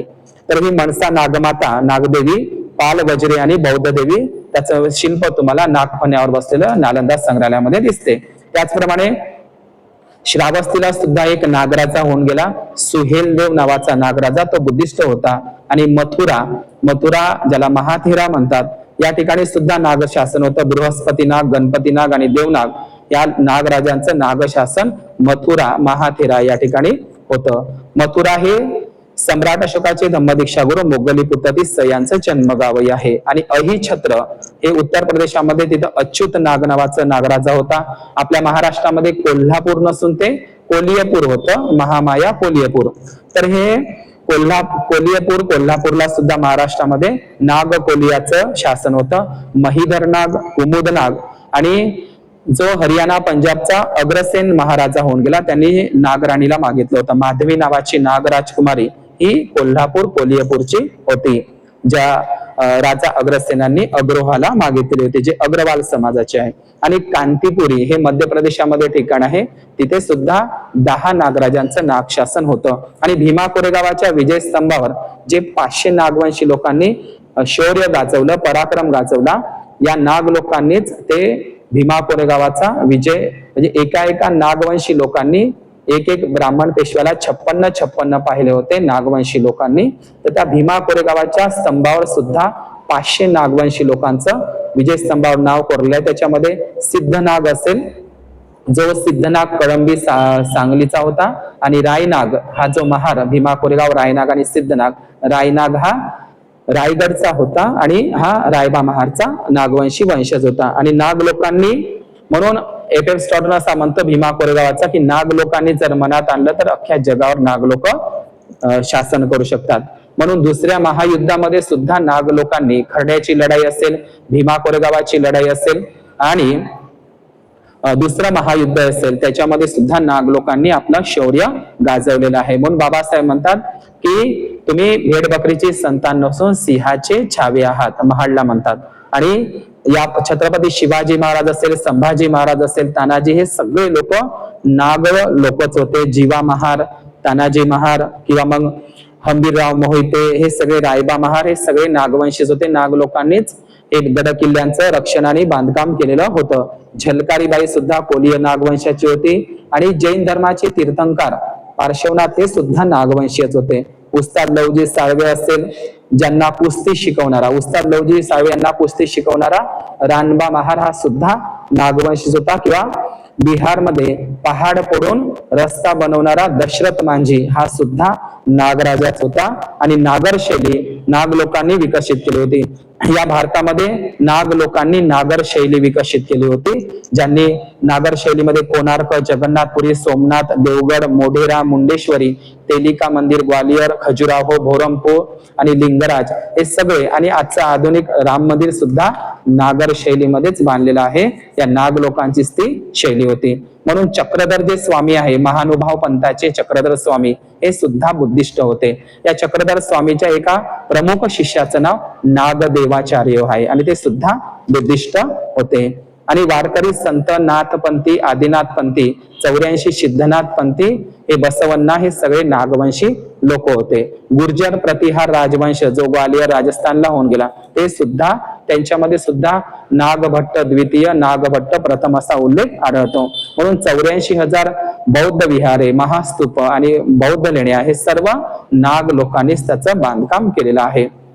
म्हणून बुद्धांच्याच कालखंडापासून शिशुनाग वंश, नंदवंश, मौर्य वंश, सातवाहन वंश, वाकाटक, मेघवाहन वंश, गुप्त, पाल, चोल, चेर, पांडे, पुष्पभूती, चालुक्य, पाल, कर्कोटक, राष्ट्रकूट, परमार, राजपूत, यादव, अहोम, गोंडवाना, कच्छप घाट, शिलाहार, भोसले, होळकर, हे सगळे नागवंशीच होते. हे आपण लक्षात घेतलं पाहिजे. चोल बौद्ध राजांनी चोल बौद्ध राजांनी बौद्ध धर्माचा मोठ्या प्रमाणात प्रचार केला होता. चोल आणि पल्लव हे सुद्धा बुद्धिस्ट राजे होते तामिळनाडूमध्ये. आणि तामिळनाडूमध्ये अत्यंत प्राचीन बंदर व्यापारी ठिकाण होतं. बौद्ध धर्माचं मोठं केंद्र होतं तामिळनाडूमध्ये चोल काळामध्ये, ते म्हणजे नागपट्टणम. नागपट्टणम या ठिकाणी मोठ्या प्रमाणात चोल काळातील बुद्ध मूर्त्या प्राप्त झालेल्या चोल बुद्धिस्ट होते. आणि नागपट्टणम या ठिकाणी चुडामणी नावाचं प्राचीन बौद्ध महाविहार होतं, जे जाबाबालीच्या श्री विजय नावाच्या राजाने बांधलं होतं. महाचुडामणी महाविहार. म्हणजे तामिळनाडूला सगळ्यात जास्त बुद्धाच्या मूर्त्या चोल काळातील नागपट्टणम, म्हणजे नागपट्टणम हे प्राचीन बौद्ध धर्माचं मोठं केंद्र होतं. तामिळनाडूचं जुनं नाव तसं नागनाडू होतं, अनंतर तामिळनाडू झालेलं आहे. म्हणून तामिळनाडू मधलं नागपट्टणम हे नाग शब्दाशी जोडलेलं बौद्ध स्थळ आहे. म्हणून त्या ठिकाणी नागपट्टणमला 1300 पेक्षा जास्त बुद्ध मूर्त्या प्राप्त झालेल्या आहे. आणि म्हणून या भारतातील SC, ST आणि OBC हे प्राचीन काळातील बुद्धिस्ट नागवंशी लोक होते. भारतामध्ये काही वनस्पतीची नावं सुद्धा नाग शब्दाशी संबंधित आहे. वनस्पतीची नावे जसं नागवेली, नागरमोथा, नागचाफा, नागपुष्प, नागकेशर, नागफणी. आपल्या भारतामध्ये आणि महाराष्ट्रामध्ये नाग शब्दाशी काही सरनेम आडनाव सुद्धा आहे, जसं नागपाल, नांगिया, नागपुरे, नागजिरे, नागराळे, नागदेवते, नागदेवे सरनेम. तसंच ग्वालियरला सुद्धा वीरसेन नाग, नवनाग. आणि आपल्या महाराष्ट्रामध्ये हिंगोली जिल्ह्यामध्ये औंधा नागनाथ. नागनाथ आणि नागमुनी बुद्धाचंच विशेषण आहे. नागनाथ मंदिर हिंगोलीला आहे, नागनाथ वडवळला आहे, नागनाथ बीडला आहे, नागनाथ सोलापूरला आहे, नागनाथ परभणीला आहे आणि नागनाथ द्वारिका गुजरातला आहे. तर नागनाथ, लोकनाथ, विश्वनाथ, जगन्नाथ हे सगळे बुद्धांचेच वर्णन आहे. म्हणून नागनाथ, लोकनाथ, सारनाथ, जगन्नाथ, विश्वनाथ, आर्यनाग, आदिनाग हे सगळे बुद्धांचेच नाव आहे. नागमुनी, शाक्यमुनी, महामुनी बुद्धालाच म्हटल्या जातं. नाग लोकांचा नाथ म्हणजे नागनाथ म्हणजे, आणि मुनी म्हणजे नागमुनी बुद्धालाच म्हणतात. मुनी सुद्धा बुद्धांचा आहे. म्हणून बुद्धांच्या डोक्यावर नाग छत्र दाखवलं जातं आणि नाग लोकांनीच बौद्ध धर्माला राजाश्रय दिलेला होता. आणि नागाच्या याच्यावर नागछत्रही दाखवतं आणि नागावर बसून सुद्धा बुद्ध दाखवला जातो शिल्प. शककुशाण काळामध्ये, गुप्त काळामध्ये, वाकाटक सातवाहन काळामध्ये नागराजांचं शिल्प तुम्हाला अजंठा, वेरूळ, कार्लेभाजे, कान्हेरीच्या बुद्धलेणीमध्ये सुद्धा सापडेल. म्हणून या बल्लीगावी नावाचे एक ठिकाण आहे कर्नाटकमध्ये, तिथे सुद्धा नागयक्का नावाची राणी होऊन गेली, जिनं बल्लीगावी आणि डंबल नावाचं बुद्ध विहार कर्नाटकला बांधलं होतं. नागयक्का नावाची नागराणी. आणि शककुशाण काळामध्ये सुद्धा नागबाला नावाची उपासिका होऊन गेली होती. म्हणून या महाराष्ट्रामध्ये, भारतामध्ये जम्बूद्वीपामध्ये नाग शब्दाशी जोडलेले काही गावं सुद्धा आहे, जसं नागपूर, नागभीड, नागरकाटा. म्हणजे पूर्ण भारतात आणि महाराष्ट्रातल्या नाग शब्दाशी जोडलेले गावाची नावं सांगतो मी. नागपूर, नागभीड, नागरकाटा, नागेर बाजार, नागद्वार, नागताला, नागभल, नागलोई, नागेवाडी, नागपाडा, नागोठाणे, नागठाणा, नागझरी, नागापूर, नागटेकडी, नागपठार, नागवन, नागमंडला, नागमंगला, नगीना, नागिन, नागवे, नागझर, नागोवा, नागाव, नागराम, नागरकोट, नागनाडू, नागरहार, नागाहान, नागोमान, नागक्षेत्र, नागतीर्थ, नागनगाव, नागलवाडी, नागरधन, नागरा, नागसपूर, नागपट्टणम, नागपुली, नागदा, नागोर, नागलपुरा, नागारेड्डी, नागोद, नागचून, नागलोक, नांगल, भटनागर, नागरा हवेली, नागमंदिर. आणि काही नावही आहे, नागू, नागोराव, नागेश, नागराज, नागेश्वर, नागलिंगम, नागबंधू, नागलिंगम, नागनायक, नागसम्राट, नागपत. तर हे सगळे नाव तुम्हाला. आणि म्हणून नागराजाचे सुंदर शिल्प सुद्धा भारतामध्ये प्राप्त झाले. नागराजाचे सुंदर शिल्प तुम्ही मोबाईल मध्ये पाहू शकता. राजीव लोचन मंदिर, धुल्लीकट्टा तेलंगणा, रामग्राम, तिगवा, आलमपूर तेलंगणा, महाकाली बुद्धलेणी, कान्हेरी बुद्ध. म्हणजे नागराजाचे शिल्प तुम्हाला कुठे कुठे महाविहारावर, प्राचीन महाविहार बुद्धलेण्यांमध्ये पाहायला मिळतात. नागराजांचं शिल्प जसं राजीव लोचन मंदिर धुलीकट्टा तेलंगणामध्ये आहे, तिगवा टेम्पल मध्य प्रदेशामध्ये आहे, आलमपूर तेलंगणामध्ये, महाकाली बुद्धलेणीमध्ये नागराजाचं शिल्प, कान्हेरी बुद्धलेणीमध्ये नागराजाचं शिल्प, भरू स्तूप, साची स्तूप, ललितपूर बुद्धलेणी देवगिरी उत्तर प्रदेश, लेपाक्षी मंदिर जे आंध्र प्रदेशामध्ये आहे, बुढा नीलकंठ नेपाळमध्ये आहे, बलिग्राम कर्नाटकमध्ये आहे. आणि महानाग नावाचा नागराजा सुद्धा श्रीलंकेला होऊन गेला, अनुला देवीचा पती महानाग नावाचा. आणि नागदीप नावाचं महाविहार श्रीलंकेमध्ये आहे. नागकू नावाचं ठिकाण सुद्धा चीनमध्ये आहे. म्हणून नागपंचमीला नागांना दूध पाजू नका. नाग काही त्या सपेऱ्यावर नाचत नाही, ते आवाज जसा जसा येतो तसा तसा तो डोलत असतो. म्हणून नागांना दूध पाजणे हे विष आहे. म्हणून शेतकऱ्यांचा मित्र आहे नाग आणि बुद्ध हे सर्पमित्र होते आणि नाग हे नागलोकांचं टोटेम आहे, हे आपण लक्षात घेतलं पाहिजे. म्हणून नाग हा खूप सुंदर प्राणी आहे. नाग हा शेतकऱ्याचा मित्र आहे. नागलोकांनीच या पंचशिलाचा प्रचार केला. नागलोकांचं हे पंचशिला आहे. म्हणून हा नागपंचमी सण हा संपूर्ण जम्बूद्वीप भारत नागभूमी होता, नागलोकांची वस्ती होता. नागलोकांनीच बौद्ध धर्माचा प्रचार प्रसार केला आहे. म्हणून या नागलोकांचे हे नागपंचमीच्या निमित्तानं हा विशेष धम्मदेसना आपण इतरांनाही पोहोचवा. हा व्हिडिओ थोडासा लांब झाला जरी असेल, सर्वांचं मंगल इच्छितो, सर्वांच्या प्रति मंगलाची कामना करतो. भवतु सब्ब मंगल, भवतु सब्ब मंगल.